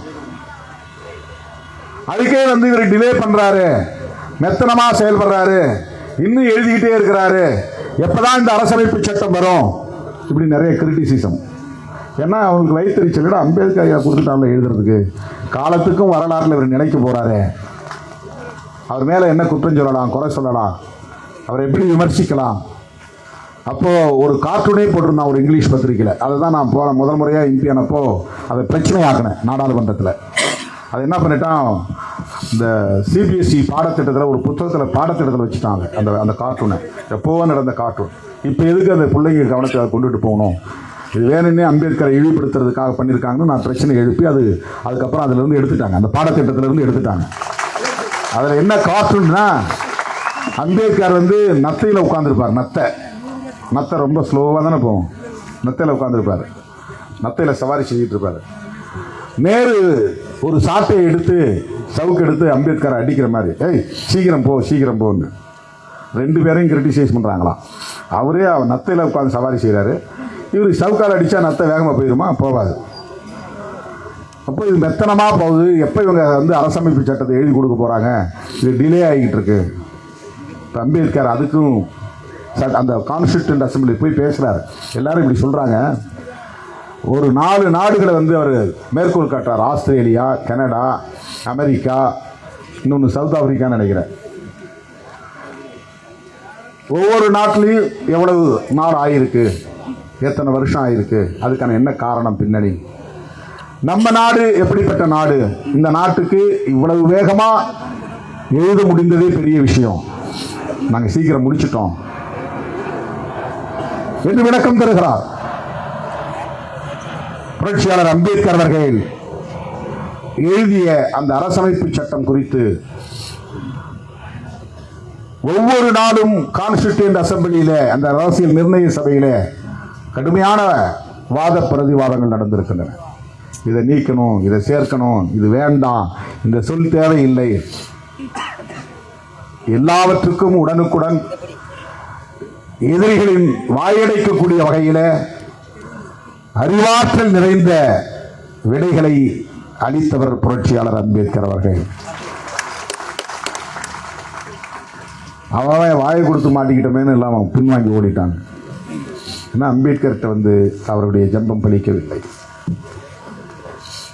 இதில் என்ன முக்கியமான விஷயம் அப்படின்னா, இந்த அம்பேத்கர் அவர்கள் எழுதிய இந்த அரசமைப்பு சட்டம் 1949ஆம் ஆண்டு நவம்பர் திங்கள் 26ஆம் நாள் டாக்டர் ராஜேந்திர பிரசாத் கிட்ட கொடுக்குறார். ராஜேந்திர பிரசாத் யாருன்னா கான்ஸ்டிடியூண்ட் அசம்பிளியுடைய சேர்பர்சன், அவர் தான் தலைவர், அந்த சபைக்கு தலைவர். லீகல் அட்வைசர் யாருன்னா BN ராவ் அப்படின்னு ஒருத்தர் போட்டிருந்தாங்க. அவர் ஒரு பிராமணர். அவர் ஒரு டிராஃப்ட் எழுதி, ஒரு மாடல் எழுதி கொடுத்திருந்தாங்க. ஆனால் அம்பேத்கர் அவர்கள் இரவு பகலாக கண் விழித்து, அவருக்கு ஏற்கனவே உடம்பு சரியில்லை, ஆனாலும் கண் விழித்து, அதில் தான் அவருக்கு உடல் நலிவு கூடியது. புத்தா ஹிஸ் தம்மா எழுதி முடிச்ச 3வது நாள் தான் அவர் இறக்குறார். அது எழுதிட்டு இருக்கும்போதே இறக்குறார். அதெல்லாம் எப்பேற்பட்ட படைப்புனா அது சாதாரணமான படைப்பு அல்ல. நவாயானா பௌத்தத்திற்கான ஒரு வேத நூல் புத்தான் ஹிஸ் தம்மா, புத்தமும் அவரது தம்மமும். அவர் எழுதிய படைப்புகளிலே 2ம் மிக முக்கியமானவை. அப்படியே தேசத்தை புரட்டி போடக்கூடிய, வரலாற்றை அடிப்படையாக கொண்டவை அந்த படைப்புகள். நிறைய எழுதியிருக்கிறார். அதை உட்கார்ந்து படிக்கணும் அப்படின்னாலே பல வருடங்கள் ஆகும். அது அமித்ஷாவால் படிக்க முடியுமான்னா நிச்சயம் படிக்க முடியாது. யாரையாவது படிக்க சொல்லி கேட்க முடியுமான்னா அதுக்கே அவருக்கு பொறுமை இருக்காது. நரேந்திர மோடிக்கே அதுக்கு பொறுமை இருக்காது. அவங்களுக்குலாம் டெலிபிராம்டரில் எழுத்து ஓட ஓட பேசுகிறவங்க அதை பார்த்துக்கிட்டு. இப்போல்லாம் பேப்பர் வச்சுட்டு பேசுறதுல இப்படி முன்னால் அதுக்கு பேர் டெலிபிராம்டர், அது எழுத்து ஓடிக்கிட்டே இருக்கும். உங்களை பார்த்துட்டு இருக்க மாதிரி இருக்கும், ஆனால் அவர் எழுத்து பார்த்து வாசிட்டு இருப்பார். அப்படி தான் அந்த தமிழ் செய்யுள்லாம் அவர் ஒப்பிக்கிறது. பாரதியார் பாடலை பாடுறது, திருக்குறளை பாடுறதுலாம் எப்படி மனப்பாடம் பண்ணிட்டு பாடுறதில்ல, அதில் இருக்கும், ஹிந்தியில் எழுதியிருப்பாங்க. தமிழை ஹிந்தியிலே எழுதியிருப்பாங்க. டெலிபிராம்டர். இவங்க 1 மணி நேரம் உட்கார்ந்து அம்பேத்கர் எழுதிய 10 புத்தகத்தை ஒரு 10 பக்கம் வாசிக்கிற அளவுக்கு பொறுமை உண்டு அவர்களுக்கு. என்ன தகுதி இருக்கிறது அம்பேத்கரை விமர்சிப்பதற்கு? அம்பேத்கர் அவர்கள் எழுதிய புத்தகத்தில் ஒரு 10 பக்கத்தை பொறுமையாக உட்கார்ந்து 1 மணி நேரம் படிப்பதற்கு கூட உங்களுக்கு தகுதி உண்டா என்று கேட்க கடமைப்பட்டிருக்கிறோம். முடியாது, நிஜமா முடியாது. அதுக்கெல்லாம் வாய்ப்பே கிடையாது. அதில் வாசிக்கிற பழக்கங்கிறதே ரொம்ப அரிது. அதுக்கே ஒரு பொறுமை வேணும். கான்சென்ட்ரேட் பண்ணி படிக்கணும். உன் மூளை எங்கேயும் போகக்கூடாது, சிதறக்கூடாது, கவனம் சிதறக்கூடாது.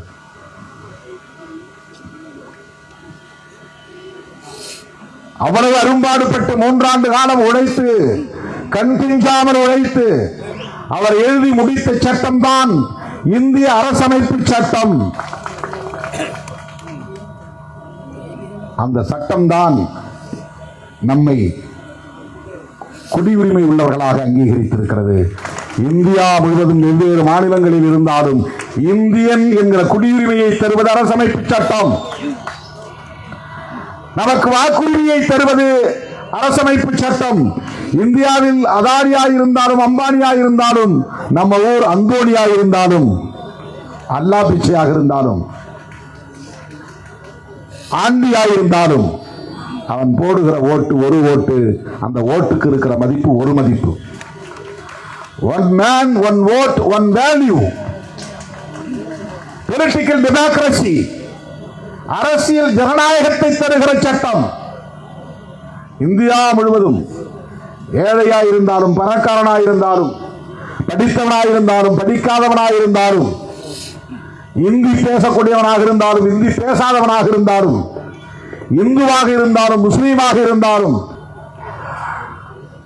அத்தனை பேருக்கும் வாக்களிக்கக்கூடிய உரிமை.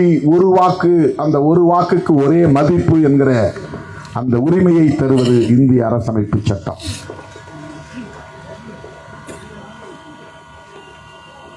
அந்த அரசமைப்பு சட்டம் தான் விளிம்பு நிலை மக்களுக்கு ஜனநாயக உரிமைகளை தருகிறது. Marginalised sections, schedule cost, schedule tribes, minorities, இந்த விளிம்பு நிலை மக்களுக்கு ஜனநாயக உரிமைகளை தருகிறது. இந்த அரசமைப்பு சட்டம் தான் நமக்கு சமூக நீதியை தருகிறது. கல்வியிலும் வேலைவாய்ப்பிலும் உரிமையை தருகிறது, முன்னுரிமையை தருகிறது, அடிப்படை உரிமைகளை தருகிறது, சுதந்திரத்தை தருகிறது, நீதியை தருகிறது. ஒரே நீதிமன்றம், நீதியை தருவதற்கான நீதி நிர்வாக முறை.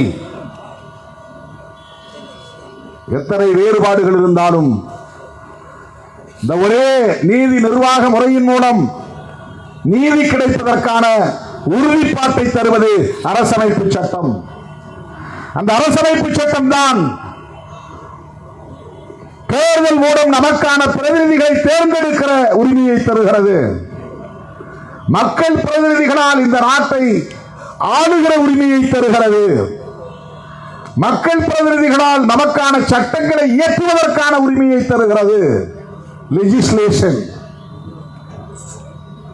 இவையெல்லாம் தருகிற ஒரு மகத்தான சட்டம் தான் அரசமைப்பு சட்டம். இந்த அரசமைப்பு சட்டம் மத்தியிலே ஒரு அரசு, மாநிலங்களிலே ஒரு அரசு என்று ஆட்சி நிர்வாக முறையை வரையறுக்கிறது. மத்தியிலே இருக்கிற அரசுக்கு பெயர் யூனியன் கவர்மெண்ட், மாநிலங்களிலே இருக்கிற அரசுக்கு ஸ்டேட் கவர்மெண்ட். மத்தியிலே இருக்கிற அரசு பெடரல் சிஸ்டத்தை கொண்டது, கூட்டாட்சி முறையை கொண்டது. அதனால அது பேர் யூனியன் கவர்மெண்ட், யூனிட்டரி கவர்மெண்ட் அல்ல. ஒற்றை ஆட்சி முறை அல்ல, ஒற்றை அரசு அல்ல, ஒரே அரசு அல்ல. பல மாநிலங்களில் அரசு இருக்கும், அதற்கு சில அதிகாரங்கள். மத்திய அரசாங்கம் இருக்கும், அதற்கு சில அதிகாரங்கள். மாநில அரசுகளும் மத்திய அரசாங்கம் அல்லது ஒன்றிய அரசாங்கமும் சேர்ந்து சில துறைகளில் அதிகாரம் பெற்றிருக்கும். இதெல்லாம் முறைப்படுத்துறான். கான்ஸ்டிடியூஷன்ல பார்ட்ஸ், சாப்டர்ஸ் இருக்கும்.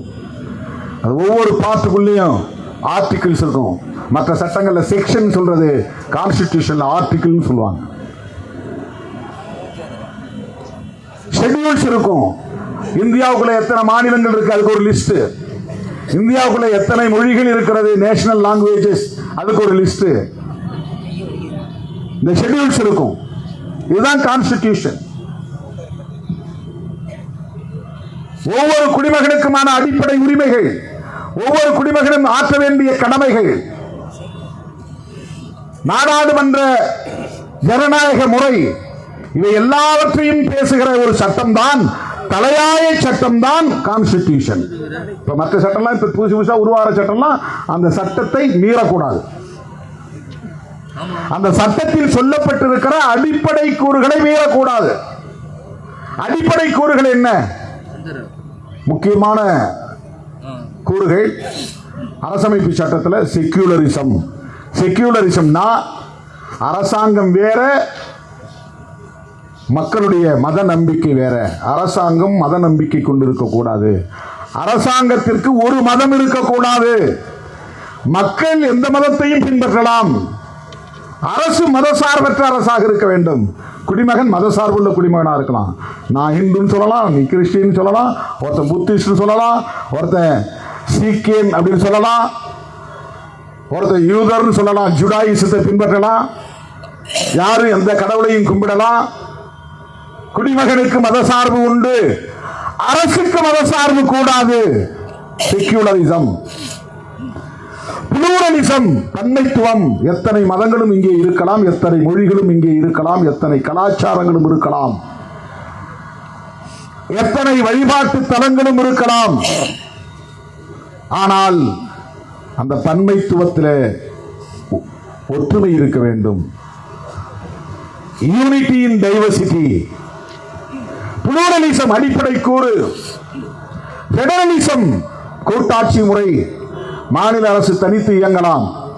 இந்திய ஒன்றிய அரசும் மாநில அரசும் இணைந்து இயங்க வேண்டும். மாநில அரசுகளுக்கு இணங்கி செயல்படக்கூடிய ஒரு ஒன்றிய அரசாங்கம் அங்கே இருக்க வேண்டும். அது தனி ஒரு அரசாக கோலோச்ச முடியாது. பெடரலிசம், சோசலிசம், ஒவ்வொரு மனிதனுடைய உழைப்புக்கு உரிய ஊதியம் வழங்கப்பட வேண்டும். அவனுடைய சமூக பொருளாதார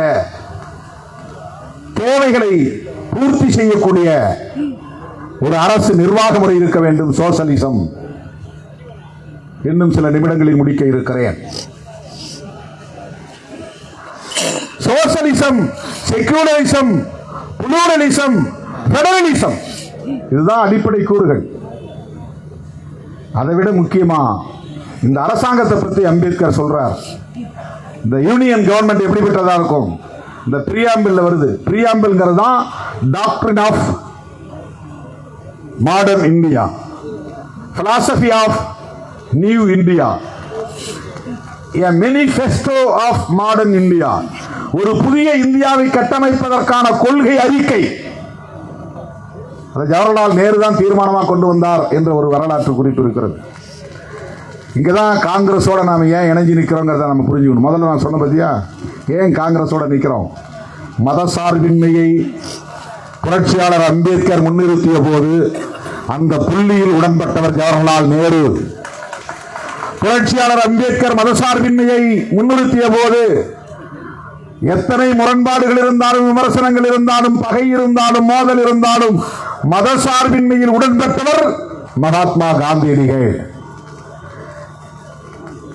காங்கிரஸ், காந்தி, ஜவஹர்லால் நேரு இந்த மூன்றும் தலித்துகளுக்கு எதிரான சக்திகள் என்று அம்பேத்கர் அவர்களால் அடையாளம் காணப்பட்ட நிலையிருந்தோம்.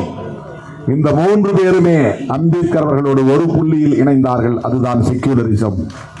இந்த நாட்டுக்கு அரச மதம் வேண்டாம், இந்த அரசு மதசார்பற்ற அரசாக இருக்க வேண்டும் என்கிற கருத்தில் அம்பேத்கர் அவர்களோடு நேருவும் உடன்பட்டார், காந்தியும் உடன்பட்டார், காங்கிரசும் உடன்பட்டது. உலகத்தில் பல நாடுகளில் அரச மதம் உண்டு, பல நாடுகளில் அரச மதம் இல்லை. சைனா கூட அரச மதம் கிடையாது. இலங்கைக்கு அரச மதம் உண்டு, பாகிஸ்தானுக்கு அரச மதம் உண்டு, இந்தியாவுக்கு அரச மதம் இல்லை. ஸ்டேட் ரிலீஜன் கிடையாது, சைனாவுக்கும் கிடையாது. அங்க புத்திஸ்ட் கண்ட்ரின்னு சொல்றோமே தவிர ஸ்டேட் ரிலீஜன் கிடையாது. அப்படி எண்ணற்ற பல நாடுகள் ஸ்டேட் ரிலீஜன் இல்லாத நாடுகளும் உண்டு, இந்தியா மட்டும் இல்லை. அம்பேத்கர் அவர்கள் இந்தியாவுக்கு ஸ்டேட் ரிலீஜன் வேண்டாம் ஏன் முடிவெடுத்தார்? இந்தியாவோட ஸ்டேட் ரிலீஜன் அரசாங்க மதம் எந்த மதத்தை அறிவிக்க முடியும்? புத்திசத்தை அறிவிக்க முடியுமா? புத்திசம் பெரும்பான்மையாக இருந்திருந்தால் புரட்சியாளர் அம்பேத்கர் புத்திசத்தை ஸ்டேட் ரிலீஜன் என்று அறிவித்திருந்தாலும் ஆச்சரியப்படுவதற்கு இல்லை. சிக்கிசத்தை அறிவிக்க முடியுமா? அது ஒரு சிறுபான்மை மதம். இஸ்லாம் அறிவிக்க முடியுமா? முடியாது, மிக சொற்பமான மக்கள் தொகை கொண்ட ஒரு மதம். கிறிஸ்டியானிட்டி முடியுமா? முடியாது, மிக சொற்பமான மக்கள் தொகை கொண்ட ஒரு மதம். இந்து மதம் பெரும்பான்மை மக்கள் பின்பற்றக்கூடிய மதம். ஆனால் அதை ஏன் அறிவிக்க கூடாது? அறிவிக்க முடியாது. ஏன் அறிவிக்க முடியாது என்றால், inbuilt it is a discriminatory religion, பாகுபாடு கொண்ட ஒரு மதம். என்ன பாகுபாடு? பிறப்பால் பாகுபாடு. ஆண் அது ஒரு இயற்கை, பெண் இயற்கை. பெண்ணாய் பிறப்பதும் ஆணாய் பிறப்பதும் இயற்கையின் நியதி. அதை இப்படியும் சொல்லலாம், இயற்கையின் விதி என்றும் சொல்லலாம். ஒருவன் ஆணாய் பிறப்பதும் ஒருவன் பெண்ணாய் பிறப்பதும் யாரும் தீர்மானிக்க முடியாது, மனிதன் தீர்மானிக்க முடியாது. அது இயற்கையின் நியதி. பிறப்பின் அடிப்படையில் ஆண் மேலானவன் பெண் கீழானவள் என்கிற ஒரு பாகுபாடு, டிஸ்கிரிமினேஷன் இந்த சமூகத்தில் உண்டு, இந்து சமூகத்தில் உண்டு, இந்து மதத்தில் உண்டு, இந்து தர்மத்தில் உண்டு, சனாதன தர்மத்தில் உண்டு, வர்ணாசிரம தர்மத்தில் உண்டு. அந்த மதத்தை அரச மதமாக ஆக்கினால் சட்டப்பூர்வமாக இந்த பாகுபாடு நிலை பெற்றுவிடும். எப்படி அதை போய் ஸ்டேட் ரிலீஜன் அறிவிக்க முடியும்? பிறப்பின் அடிப்படையிலே உயர்வு தாழ்வை ஏற்றுக்கொண்டிருக்கிற ஒரு பாகுபாடு நிறைந்த மதம். வர்ணாசிரம தர்மப்படி, சனாதன தர்மப்படி பார்ப்பனர்களே உயர்ந்தவர்கள், மற்றவர்கள் அனைவரும் பார்ப்பனர்களுக்கு கீழ்சாதி. இது பேதம், இந்த பாகுபாடு, இந்த டிஸ்கிரிமினேஷன் உலகத்தில் எந்த மதத்திலும் கிடையாது. இஸ்லாத்தில் உண்டா? இல்லை. கிறிஸ்தவத்தில் உண்டா? இல்லை. சீக்கியத்தில் உண்டா? இல்லை. பௌத்தத்தில் உண்டா? இல்லை. யூத மதத்தில் உண்டா? இல்லை. உலகில் தோன்றிய மதங்களில் பிறப்பின் அடிப்படையில் உயர்வு தாழ்வை நிலைப்படுத்தி இருப்பது, வேதமாக அதை நிர்ணயித்திருப்பது, வரையறுத்திருப்பது சனாதன தர்மம் மட்டும்தான். இவர்கள் சொல்லுகிற இந்துயிசம் மட்டும்தான். ஆகவேதான் புரட்சியாளர் அம்பேத்கர் இந்த அரசு மதசார்பற்ற அரசு, செக்யூலர் ஸ்டேட், இந்த அரசாங்கத்திற்கு மதம் கிடையாது. இதுதான் அவர்களுக்கு பிரச்சனை. இந்த அரசாங்கத்தை பற்றி சொல்லுகிற போது சாவரின் டெமோக்ராட்டிக் ரிபப்ளிக் இப்படிதான் முதல்ல எழுதுறார் அம்பேத்கர். 1949 நவம்பர் 26 டாக்டர் ராஜேந்திர பிரசாத் அவரிடத்தில் கொடுக்கிற போது இந்த பிரியாம்பிள் என்கிற முகப்புரையிலே, we the people of India having solemnly resolved to constitute into a sovereign democratic republic, இப்படி ஒரு அரசை நாங்கள் நிறுவப் போகிறோம். இந்த அரசின் மூலம் இங்குள்ள சிட்டிசன்ஸ், குடிமக்களுக்கான ஜஸ்டிஸ், நீதி, என்னென்ன நீதினு எழுதுறார். சோசியல், எக்கனாமிக், பொலிட்டிக்கல், 3 வகையான நீதி. சமூக நீதி, பொருளாதார நீதி, அரசியல் நீதி. லிபர்ட்டி, சுதந்திரம். என்ன சுதந்திரம்? தாட், சிந்திப்பதற்கு. எக்ஸ்பிரஷன், வெளிப்படுத்துவதற்கு. பிலீஃப் அண்ட் ஃபெய்த், வர்ஷிப்பிங், கடவுள் இப்படி இருக்கிறான் நம்புவதற்கு, வழிபாடு செய்வதற்கு. நான் கும்புற கடவுளுக்கு இதுதான் பெயர், சிவன் பெயர், திருமால்னு பெயர், அது ஒரு நம்பிக்கை. அவர் இப்படித்தான் தோன்றினார், இப்படித்தான் இருந்தார், இப்படித்தான் எங்களை ஆட்கொண்டிருக்கிறார். அது புராண நம்பிக்கைகள் அல்ல, எங்கள் வாழ்வியல் நம்பிக்கை. அந்த belief and faith and worshipping, இதுக்கான லிபர்ட்டியை கொடுக்கிறார் கான்ஸ்டிடியூஷன்ல. நாங்கள் உருவாக்க போகிற இந்த அரசு இதையெல்லாம் தரும். சமூக நீதியை, பொருளாதார நீதியை, அரசியல் நீதியை, லிபர்ட்டி, ஈக்குவாலிட்டி. ஈக்குவாலிட்டின்னா சமத்துவம். எதுல? Status and opportunity. Status and opportunity, வாய்ப்பு தருவதில் சமத்துவம். ஒருத்தரை தகுதிப்படுத்தி மதிப்பதில் சமத்துவம். நீயும் மனுஷன், நானும் மனுஷன். அதில் வேற எந்த இன்இக்வாலிட்டி இருக்கக்கூடாது. நீ வேற சாதி, நான் வேற சாதி, நீ வேற வர்ணம், நான் வேற வர்ணம், நீ உயர்ந்த அதிகாரி, நீ சாதாரண ஆளு, நீ முதலாளி, நீ தொழிலாளி, இந்த மாதிரி ஸ்டேட்டஸில் இன்இக்வாலிட்டி இருக்கக்கூடாது. டிஸ்பாரிட்டிஸ் இருக்கலாம், இன்இக்வாலிட்டி இருக்கக்கூடாது, வேறுபாடு இருக்கலாம், பாகுபாடு இருக்கு, சமத்துவமின்மை இருக்கக்கூடாது. அந்த ஸ்டேட்டஸில் ஈக்குவாலிட்டி, சமத்துவத்தை கடைபிடிப்போம். தரும் இந்த அரசு உறுதிப்படுத்தும். ஃப்ரெட்டர்னிட்டி, சகோதரத்துவம். நாம் எல்லாம் இந்தியன் என்கிற உணர்வோடு, ஒரே சகோதரத்துவ உணர்வோடு வாழ வேண்டும் என்கிற உணர்வை கட்டமைக்கும். அந்த வாழ்வியலை இங்கே உருவாக்கும். இதுதான் 4 pillars of the Constitution: justice, liberty, equality and fraternity. Ambedkar அரசமைப்பு சட்டத்தின் முகப்புரையில் இதை பதிவு செய்கிறார். இதுதான் அடிப்படை கூறுகள். இது என்ன செய்யுதுன்னா, சமத்துவம் இல்லாத மதத்தை சீர்குலைக்கிறது, சகோதரத்துவம் இல்லாத மதத்தை தாக்குகிறது, சுதந்திரம் தராத மதத்தை புறந்தள்ளுகிறது. இது எல்லாமே சனாதன தர்மத்துக்கு எதிரானது. லிபர்ட்டி சனாதன தர்மத்துக்கு எதிரானது. சோசியல் ஜஸ்டிஸ் சனாதன தர்மத்துக்கு எதிரானது. லிபர்ட்டினா நீ எந்த கருத்தும் சொல்ல முடியாது, நீ கீழ்சாதிக்கார வார்த்தையை பேசக்கூடாது, நீ புரட்சிகரமாக சிந்திக்க கூடாது, ஜனநாயகபூர்வமாக சிந்திக்க கூடாது, நான் கும்பிடுற கோயில நீ கும்பிடக்கூடாது, உனக்கு அம்மன் மேல நம்பிக்கை இருக்கலாம், எனக்கு அம்மன் மேல நம்பிக்கை இருக்கலாம். ஆனா நீ இந்த கோயிலுக்குள்ள நுழையக்கூடாது, மேல் பாதியா நீ வரக்கூடாது உள்ள. எல்லா ஊர்லயும் உதாரணத்துக்கு மேல் பாதி. கிராமங்களில் இருக்கிற எல்லா கோயில்களிலும் இன்னைக்கு தலித்தில் நுழைய முடியாது. அது இந்தியா முழுக்க இருக்கு, தமிழ்நாட்டில் மட்டும் கிடையாது. ஏதோ தமிழ்நாட்டில் மட்டும்தான் இருக்கிறேன்னு நாளைக்கு யூடியூப்ல எடுத்து போடுவாங்க. திமுக கூட்டணியில் இருக்கிற திருமாவளவன் தமிழ்நாட்டில் எல்லா கோயிலையும் தலித்தில் நுழைய முடியலன்னு சொல்றாரு, முதலமைச்சருக்கு எதிராக பேசுறாரு, எடுத்து போடுவாங்க. இந்தியா முழுக்க இருக்குது. இதுதான் இந்தியா முழுக்க இருக்கிற பினாமினா, சோசியல் பினாமினா இருக்குது. சுதந்திரம் இல்லை, செருப்பு போட முடியாது, சைக்கிள் ஓட்ட முடியாது, இதெல்லாம் நீண்ட காலமாக இருந்து இது எல்லாத்தையும் தகர்க்கிறது இந்த அரசமைப்பு சட்டம். சுதந்திரம் எல்லாருக்கும் உண்டு. நீ செருப்பு போட்டா நானும் செருப்பு போடுவேன், நீ கோயிலில் கும்பிட்டா நானும் கோயிலில் கும்பிடுவேன். நான் தனியாக கோயில் கட்ட மாட்டேன், உன் கோயில் அந்த கோயிலுக்குள்ளே உள்ள வருவேன். இது எல்லாருக்கும் பொதுவான கோயில். நீ குளிக்கிற துறப்பாட்டில் நானும் குளிப்பேன், நீ வேற துறப்பாட்டில் குளிக்கிறன்னு சொல்லக்கூடாது. நீ புதைக்கிற சுடுகாட்டில் நானும் புதைப்பேன். அதுதான் சுதந்திரம், அதுதான் சாதி ஒழிப்பு போராட்டம். சனாதன தர்மம் எப்படி பிரிச்சு வச்சிருந்தனா, ஒவ்வொருத்தனுக்கும் தனித்தனி சுடுகாடு, ஒவ்வொருத்தனுக்கும் தனித்தனி வாழிடம், ஒருத்தனுக்கும் தனித்தனி கோயில். இவன் அவனோட சேரக்கூடாது, அவன் இவனோட சேரக்கூடாது. தனித்தனியா திருமண முறைகள், தனித்தனியா ஈமச்சடங்கு முறைகள். பார்ப்பனனும் இந்து, சக்கிலியனும் இந்து. அவன் ஈமச்சடங்கு வேற, இவன் ஈமச்சடங்கு வேற. அவன் திருமண சடங்கு முறை வேற, இவன் திருமண சடங்கு முறை வேற. அவன் கற்ற தாலி வேற, இவன் கற்ற தாலி வேற. எல்லா இந்துக்களும் ஒரே மாதிரி தாலி கட்டுறதில்லை, ஒரே மாதிரி திருமணம் செய்யறதில்லை, ஒரே மாதிரி ஈமச்சடங்கு செய்யறதில்லை. இவ்வளவும் பிரிச்சு அவன் தனித்தனியா வச்சுட்டான். இதை எல்லாவற்றையும் தகர்க்கிற சட்டம் அரசமைப்பு சட்டம்.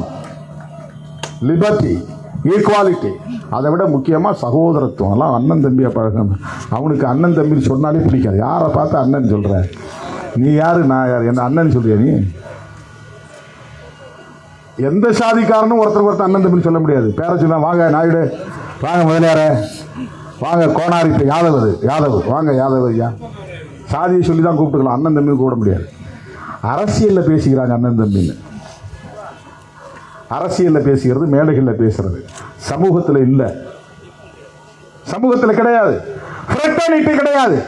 எதுவெல்லாம் சனாதன தர்மத்தில் இல்லையோ அதையெல்லாம் இங்கே நிறுவப் போகிறோம் என்று சொல்லுகிற சட்டம் தான் புரட்சியாளர் அம்பேத்கர் எழுதியிருக்கிற அரசமைப்பு சட்டம். அது மனு எழுதிய சட்டம், சனாதன தர்மத்துக்கான வர்ணாசிரம சட்டம், மனுஸ்மிருதி. அந்த மனு எழுதிய 2000 ஆண்டுகளுக்கு முன்னால், 4000 ஆண்டுகளுக்கு முன்னால் எழுதிய அந்த சட்டம் புரட்சியாளர் அம்பேத்கரால் தகர்க்கப்படுகிற சட்டமாக புதிய சட்டம் எழுதுகிறார். அதுக்கு மாற்று சட்டம் தான் இது. அது சொல்லப்பட்ட அனைத்தையும் மறுக்கிற சட்டம், அது சொல்லப்பட்டிருக்கிற அனைத்தையும் தகர்க்கிற சட்டம், அது உருவாக்கி வைத்திருக்கிற சமூக கட்டமைப்பை உடைத்து நொறுக்குகிற சட்டம் அரசமைப்பு சட்டம்.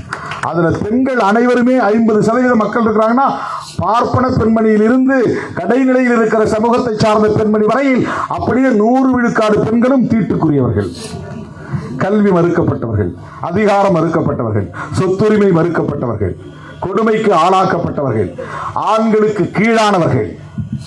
பெண்கள் அனைவருமே சூத்திரர்கள் என்று மனுஸ்மிருதி சொல்கிறது. அந்த பெண்கள் அனைவருமே கல்வி பெறலாம் என்று புரட்சியாளர் அம்பேத்கர் எழுதிய சட்டம் சொல்கிறது. Gender equality. எப்படி இது ஆர்எஸ்எஸ் காரன் ஒத்துக்குவான்? இந்த சட்டத்தை தொட்டு கும்புறதெல்லாம் சும்மா நடிப்பு. அம்பேத்கர் காலை தொட்டு கும்புறதெல்லாம் நடிப்பு. ஏன்னா 3000-4000 வருஷமா கட்டி காப்பாத்திக்கிட்டு இருந்த சோசியல் ஆர்டர் மாறுது. அந்த ஆர்டர் இருந்துருச்சா திருமாவளவன் யாருக்காவது மாடு மேய்ச்சி இருந்திருப்பான். அம்பேத்கர் இது அரசமைப்பு சட்டம் வந்ததுனால திருமாவளவன் இன்னைக்கு மேடை ஏறி பேசுறான். எவ்வளவு பெரிய சேஞ்ச் பாருங்க. அதனால்தான் அவர் புரட்சியாளர் அம்பேத்கர். அதனால்தான் புரட்சியாளர்.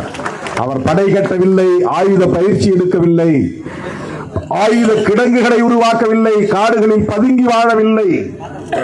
ஆனால் பல ஆயிரக்கணக்கான ஆண்டுகளாக புறையோடி கிடந்த ஒரு சமூகத்தை, பாகுபாடுகள் நிறைந்த ஒரு சமூக கட்டமைப்பை அரசமைப்பு சட்டம் என்கிற ஒற்றை ஆயுதத்தால் தகர்த்துக் கொண்டிருக்கிறார் புரட்சியாளர் அம்பேத்கர். அந்த அடிப்படை கூறு தோழர்களே, முதல்ல சொன்ன இந்த புளூரலிசம், பெடரலிசம், சோசலிசம், செக்யூலரிசம், அது கோட்பாடு. இந்த நாடு பாருங்க, justice, liberty, equality and fraternity, இதுதான் பேசிக் ஃபேக்டர்ஸ் ஆஃப் த கான்ஸ்டிடியூஷன், அடிப்படை கூறுகள். இதுல கை வைக்க கூடாது என்பதுதான் உச்ச நீதிமன்றத்தின் தீர்ப்பாகவும் இருக்கிறது. நீ எதை வேணாலும் அமெண்ட்மெண்ட் பண்ணிக்கோ. இந்த இடத்துல காங்கிரஸ் நான் சொல்ல வேண்டிய தேவை இருக்கு. இந்திரா காந்தி அம்மையார் மிசா கொண்டு வந்தாங்க 1976-77. மிசான்னா maintenance of internal security act, அது ஒரு சட்டம். அந்த சட்டம் வந்த உடனே எதிர்கட்சிகளை எல்லாம் வேட்டையாடினாங்க. எவன் எதிர்த்து பேசினான்னு தூக்கி உள்ள போட்டாங்க, முட்டிக்கு முட்டி தட்டினாங்க. 20 நிமிஷ திட்டத்தை கொண்டு வந்தாங்க. கரெக்டா 9 மணிக்கு ஆபீஸ் போனா 9 மணிக்கு போகணும், 9:01 போனா கூட சஸ்பென்ஷன். லேட்டா எவனும் போக மாட்டான். அப்போ நான் ஹை ஸ்கூல்ல படிச்சிருந்தப்போ 20 நிமிஷ திட்டம் இருந்துச்சு. கம்பல்சரியா பப்ளிக் எக்ஸாம்ல 20 நிமிஷ திட்டத்தை பத்தி எழுதுன்னு வரும். பெரிய பெரிய கொஸ்டின், 20 மார்க் கொஸ்டின்ல வரும். அது 20 நிமிஷ திட்டத்தை பத்தி எழுது அப்படின்னு இந்திரா காந்தி அம்மையார் நடைமுறைப்படுத்திய அந்த மிசா காலத்தில் அந்த அம்மா ஒன்று செஞ்சாங்க. என்ன செஞ்சாங்கன்னா, பிரியாம்பிள்ங்கிற முகப்புரையில் அமெண்ட்மெண்ட் திருத்தம் கொண்டு வந்து சோசலிஸ்ட், செக்யூலர்ங்கிற 2 வார்த்தையை அந்த யூனியன் கவர்மெண்ட் பற்றிய டெஃபினேஷனில் இணைச்சாங்க. சாவரின், டெமோக்ராட்டிக், ரிபப்ளிக், அதுக்குள்ள சாவரின், டெமோக்ராட்டிக் 2க்கு இடையில சோசலிஸ்ட், செக்யூலர் இணைச்சிட்டாங்க. இப்ப 5 வார்த்தை: sovereign, socialist, secular, democratic, republic. டெல்லியில் இருக்கிற அரசாங்கத்துக்கு இதான் டெஃபினேஷன்.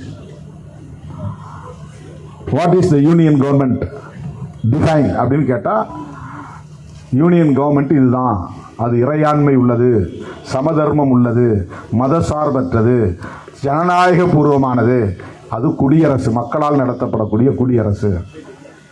இந்த வார்த்தையில் இருக்கிற சோசலிஸ்டையும் செக்யூலரையும் எடுக்கணுங்கிறது தான் ஆர்எஸ்எஸ் காரனுடைய முயற்சி. ஏன்னா இது இருக்கிறதுனால தான் இந்தியாவுக்கு அரச மதத்தை அறிவிக்க முடியல. இது இருப்பதனால தான் அவன் பாகிஸ்தான் பேர் வச்சுட்டான், முஸ்லீம் நாடு, நாம இந்துஸ்தான் பேர் வைக்கணும், இல்லைன்னா இந்து ராஷ்டிரா என்று பெயர் வைக்கணும் அப்படிங்கிறது அவனுடைய அல்டிமேட். அதுதான் கோல்வாக்கருடைய கனவு, அதுதான் வீர சாவர்கருடைய கனவு, அதுதான் நாத்துராம் கோட்சேவுடைய எண்ணம். அதனால்தான் மதசார்பின்மை வேண்டாம், மதசார்பின்மை தான் வேண்டும், அரச மதம் வேண்டாம் என்று சொன்ன காந்தியை கோட்சே சுட்டுக் கொண்டது காரணம். அவர் மதத்துக்கு எதிரானவர் இல்லை, மத நம்பிக்கைகளுக்கு எதிரானவர் இல்லை, சனாதன தர்மத்துக்கு எதிரானவர் இல்லை, சாதிக்கு எதிரானவர் இல்லை. ஆனால் சுட்டுக் கொண்டான். ஏன்னா அவர் செக்யூலரிசத்தை ஏற்றுக்கிட்டார். செக்யூலரிசத்தை ஏற்றுக்கொண்டதற்காக காந்தியடிகளை சுட்டுக் கொண்ட கும்பல் தான் ஆர்எஸ்எஸ் கும்பல். நாத்ராம் கோட்சே வீர சாவர்கரின் தலைமாணாக்கர்களில் ஒருவன். அவன் முக்கியமான, மிக முக்கியமான டிசைபிள். சாவர்கர் அரசியல் கற்றவன். அருமை தோழர்களே, இந்த வளர்ப்பில் வந்த அமித்ஷா, மோடி ஊர் உலகத்தை நம்ப வைக்கிறதுக்காக நடிக்கிறார்கள். என்ன நடிக்கிறாங்க? அவர் பாபா சாஹேப், நாங்களும் மதிக்கிறோம். அவர் வாழ்ந்த இடத்தை அலிப்பூர் சாலையில் இன்டர்நேஷனல் மெமோரியல் சென்டர்னு பல கோடி ரூபாயை செலவு பண்ணி உருவாக்கி வச்சிருக்கிறோம். அதை காங்கிரஸ் செஞ்சுதா? காங்கிரஸ் செய்யல, காங்கிரஸ் செய்யாது. ஏன்னா காந்தி காங்கிரஸை கடுமையாக அம்பேத்கர் எதிர்த்தார். எப்படி காங்கிரஸ் செய்யும்? அன்னைக்கு இந்து மகாசபா தான் இருந்ததே தவிர பிஜேபி கிடையாது. பிஜேபி எதிர்க்க வேண்டிய தேவை அன்னைக்கு அம்பேத்கருக்கு இல்லை. ஆர்எஸ்எஸ் வலிமை பெற்று இல்லை. இப்போ காந்தி காங்கிரஸ் தான் இப்ப இந்தியா முழுக்க. அதுக்கு பிறகு இந்தியா என்றால் இந்திரா, இந்திரா என்றால் இந்தியா என்கிற அளவுக்கு அரசியல் இருந்தது. காங்கிரஸ் தான் அப்போது பெரிய சக்தியாக இருந்தது. அதனால அம்பேத்கர் காந்தியும் காங்கிரசும் தீண்டப்படாதவருக்கு செய்தது என்னன்னு ஒரு புத்தகம் எழுதியிருக்கார். இவ்வளவு பெரிய புக், வால்யூம். முரண்பாடுகள் உண்டு. அதனால் காந்தி அல்லது காங்கிரஸ் அம்பேத்கருக்கு சிறப்பு செய்யாமல் இருந்திருக்கலாம், அலட்சியப்படுத்தி இருக்கலாம், அது வேற. அதுக்குள்ள போனா அது ஒரு மணி நேரம் ஆகும். அவர் ஏன் ரிசைன் பண்ணாரு காரணங்களை சொன்னா. தோழர்களே, இந்த ஆர்எஸ்எஸ் கும்பலுக்கு அம்பேத்கர் மேல என்ன வெறுப்பு என்றால், சனாதன தர்மத்தை அமைதி புரட்சியின் மூலம் தகர்த்து கொண்டிருக்கிறார். அதுதான் நாடு மாறிக்கிட்டு இருக்கு. ஒரு புதிய இந்தியாவாக உருவாகி கொண்டிருக்கிறது. ஒரு புதிய இந்தியா உருவாகி கொண்டிருக்கிறது. பழைய சோசியல் ஆர்டர் மாறிக்கிட்டு வருது. இப்ப எவனும் மாடு மேய்க்க போறதில்லை, எவனும் இப்ப தப்படிக்க போறதில்லை, எவனும் இப்ப எதுவும் சொல்ல போறதில்லை, எவனும் இப்ப பணம் தூக்க போறதில்லை, எவனும் இப்ப அவருடைய காடு கழனிகளில் போய் கொத்தடிமையாக வேலை செய்வதில்லை. புரட்சியாளர் அம்பேத்கர் என்று முழங்கிக் கொண்டு இன்னைக்கு பள்ளிகளுக்கும் கல்லூரிகளுக்கும் பல்கலைக்கழகங்களுக்கும் ஐஐடி போன்ற உயர்கல்வி நிறுவனங்களுக்கும் போய்கொண்டிருக்கிறார்கள்.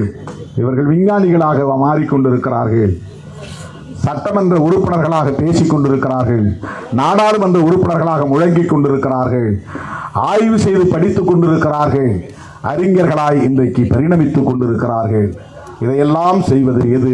அரசமைப்பு சட்டம். அரசமைப்பு சட்டம், அம்பேத்கர் எழுதிய அரசமைப்பு சட்டம்.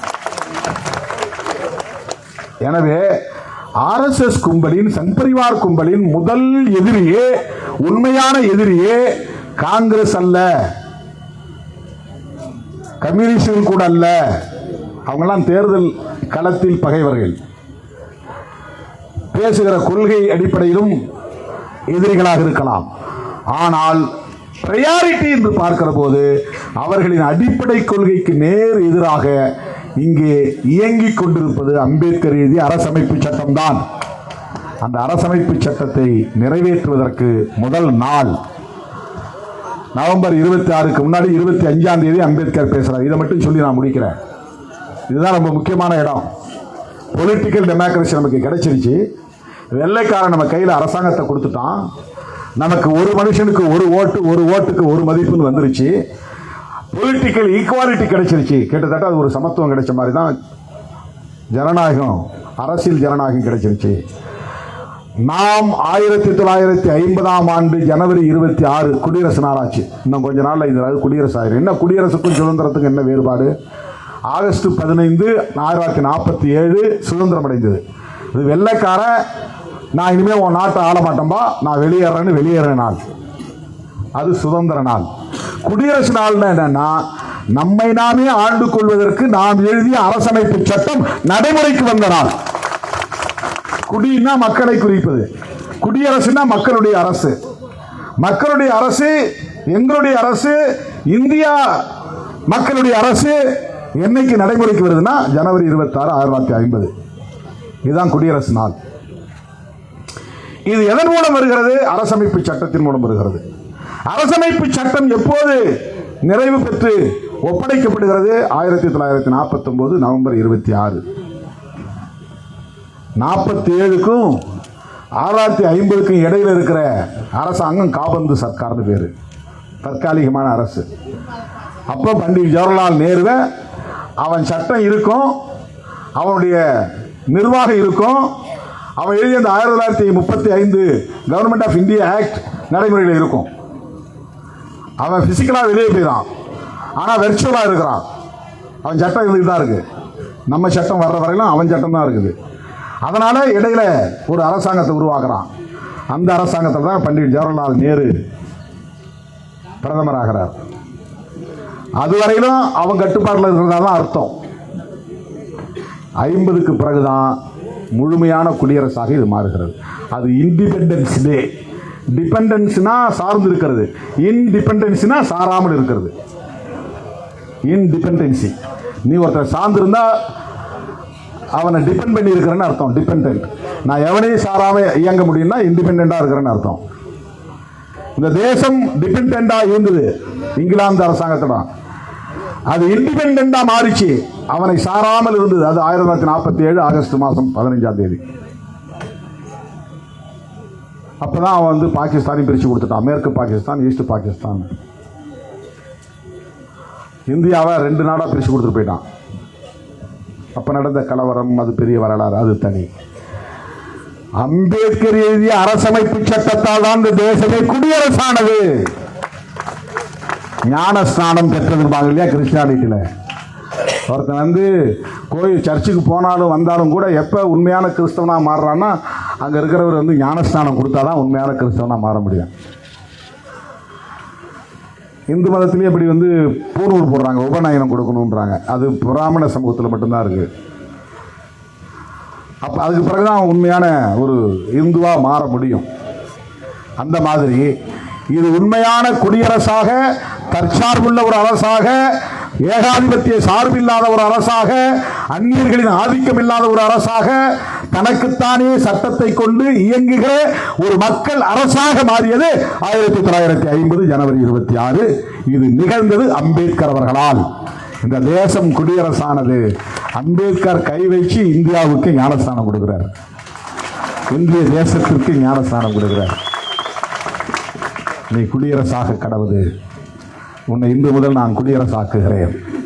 ஜனநாயகம், நாடாளுமன்ற ஜனநாயகம் உள்ள ஒரு ஆட்சி நிர்வாக முறையை நான் தருகிறேன். எல்லோருக்கும் ஒரே நேரத்தில் குடியுரிமை தந்தார் அந்த சட்டத்தின் மூலமா. அதுக்கு முன்னாடி வரை நம்ம பிரிட்டிஷ் பிரஜை தான்.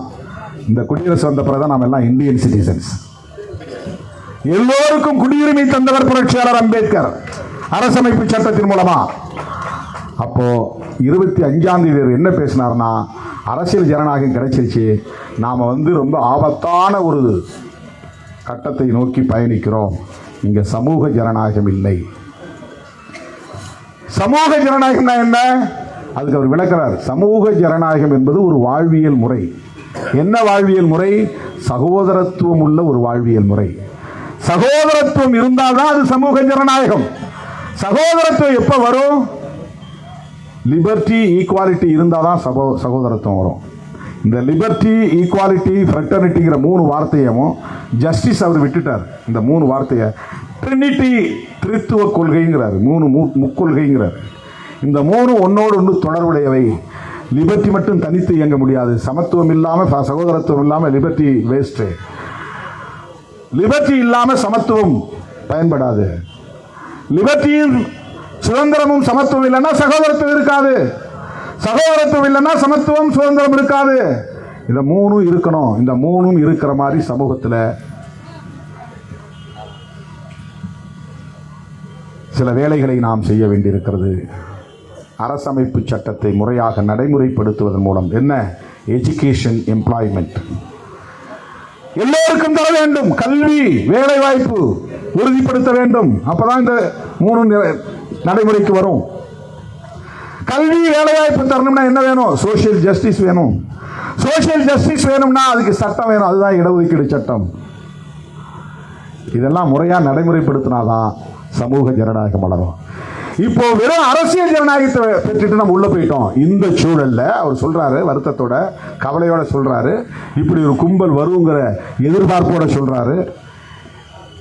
நாளை இந்த நாட்டில் நாட்டை விட மத நம்பிக்கைகள் மேலானதா அல்லது மத நம்பிக்கைகளை விட நாடு மேலானதா என்ற கேள்வி எழுகிற போது, நாட்டை விட மத நம்பிக்கைகள் தான் மேலானது என்று கருதுகிறவர்கள் ஆட்சிக்கு வந்தால் நாடு மறுபடியும் சுதந்திரத்தை இழக்கும்.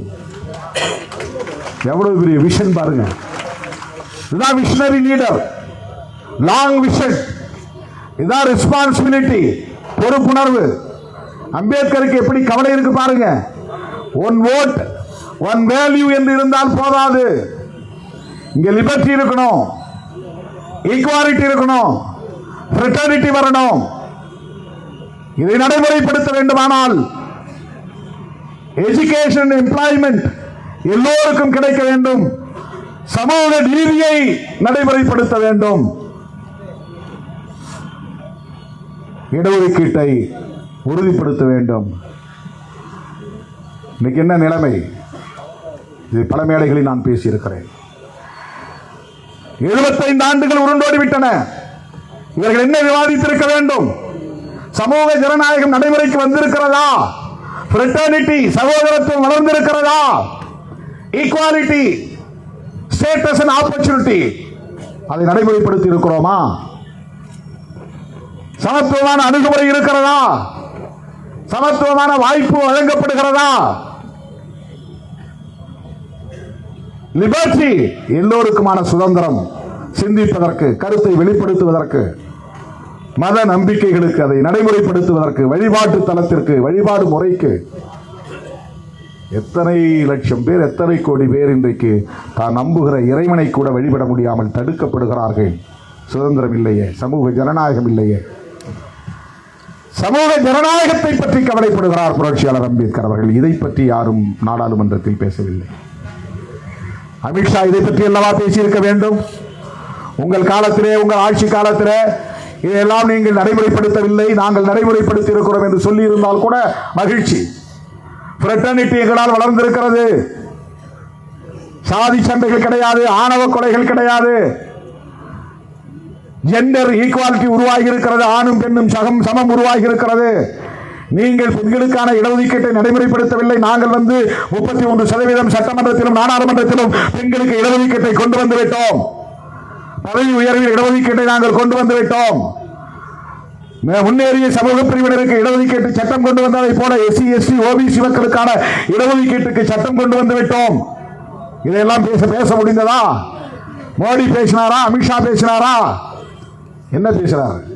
என்ன நீங்க அம்பேத்கர் அம்பேத்கர் அம்பேத்கர் அம்பேத்கர் அம்பேத்கர் இது ஒரு ஃபேஷனா போயிருச்சு. எவ்வளவு வெறுப்பு! அவங்களுடைய சப்கான்சியஸ்குள்ள எவ்வளவு ஒரு ஹேட்னஸ்! அம்பேத்கரை வெறுக்கக்கூடிய அந்த வெறுப்பு எந்த அளவுக்கு உள்ள ஊடுருவி போயிருக்கு, ஆழ பதிஞ்சு போயிருக்கு. 2 தடவை 3 தடவை சொல்ல என்ன அம்பேத்கர் அம்பேத்கர் சொல்றீங்க அப்படின்னு முடியல. அம்பேத்கர் அம்பேத்கர் அம்பேத்கர் அம்பேத்கர் அம்பேத்கர் அம்பேத்கர் 6-7 முறை அவரால் தாங்கிக் கொள்ள முடியவில்லை. ஒடுக்கப்பட்ட மக்கள் மட்டுமே உச்சரித்துக் கொண்டிருந்த பெயரை இன்றைக்கு ஒட்டுமொத்த இந்தியர்கள் உச்சரிக்கிறார்கள்.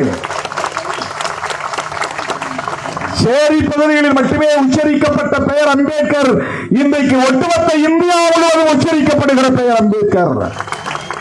இந்தியா மட்டுமல்ல, உலகம் முழுவதும் உச்சரிக்கப்படுகிற பெயர் அம்பேத்கர். அதனால் தான் சொன்னேன், அம்பேத்கர் விஸ்வரூபம் எடுக்கிறார். அம்பேத்கர் விஸ்வரூபம் எடுக்கிறார். விஸ்வரூபம்னா அது வடமொழி தான். விஸ்வம்னா உலகம், ரூபம்னா வடிவம். உலக வடிவமாய் எழுந்து நிற்கிறார். அவருடைய கருத்தியல், அவருடைய சிந்தனை, அவருடைய உழைப்பு, அவருடைய பங்களிப்பு, அவருடைய தியாகம் பேச வைக்கிறது. சும்மா இல்லை.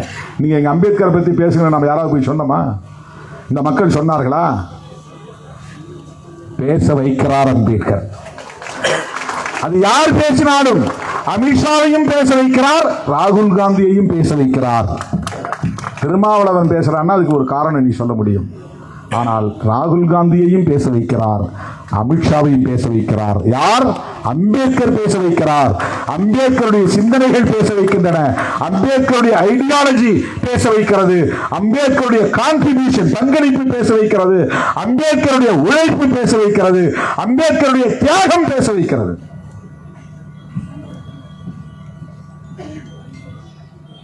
இனி எந்த சக்தியாலும் அம்பேத்கர் என்கிற பிரளயத்தை தடுக்க முடியாது. இனி எந்த சக்தியாலும் புதிய இந்தியா உருவாவதை எந்த சக்தியாலும் தடுக்க முடியாது. அம்பேத்கர் கண்ட கனவு நனவாகிறது. அம்பேத்கர் கண்ட கனவு நனவாகிறது என்றால் சிறுத்தைகள் ஆட்சி அதிகார பீடத்தில் கொடியேற்றுவார்கள் என்கிற கனவுதான் அம்பேத்கரின் கனவு.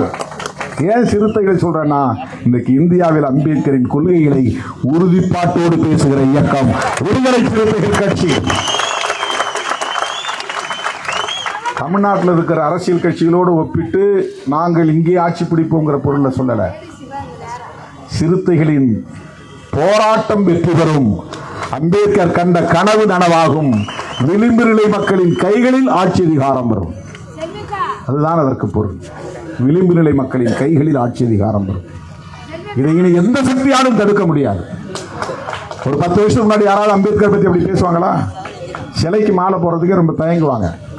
போய் மாலை போட்டா அந்த சாதி கோச்சுவா, இந்த சாதி கோச்சுவான். இன்றைக்கு எல்லோரும் ஜெய் பீம் என்று முழங்குகிற ஒரு கட்டாயம், வரலாற்று கட்டாயம் உருவாகி இருக்கிறது. எனது அருமை தோழர்களே, நாம் அம்பேத்கர் பெயரை உச்சரித்தது, ஞான பகவான் என்று சொன்னது ஏதோ ஒரு மத நம்பிக்கையை போன்ற அர்த்தத்தில் புரிந்து கொள்ளக்கூடாது. ஏதோ வீம்புக்கு நாம் இதை உச்சரித்தோம். 1000 முறை ஒருத்தர் உச்சரிச்சிருக்கிறோம். ஒரு ஆள் உச்சரிக்கும் போது 10 முறை, நாமளும் சேர்ந்து 10 முறை உச்சரிச்சிருக்கிறோம். அந்த செட்டில் இருக்கிற 10 பேரும் பேசினாங்க அப்படின்னா அதில் 100 முறை, நானும் 100 முறை உச்சரித்தேன், அவங்க 100 முறை உச்சரித்தாங்க. 10 செட்டும் அப்படி 10 × 100 1000 முறை. 1000 முறைக்கு மேல் நானும் உச்சரித்திருக்கிறேன், நீங்களும் உச்சரித்திருக்கிறீர்கள். வரலாற்றில் இதுவரை யாரும் இப்படி ஒரு போராட்டத்தை நடத்தியிருக்க முடியாது. இந்த போராட்டம் எதற்காக என்றால், அம்பேத்கர் என்கிற பெயரை உச்சரிப்பதில் உங்களுக்கு இருக்கிற எரிச்சல் இன்னும் கூடட்டும். உங்கள் அடிவையில் எரியட்டும், உங்கள் அடிவையில் எரியட்டும், பற்றி எரியட்டும், அதில் சனாதனம் எரிந்து சாம்பலாகட்டும்.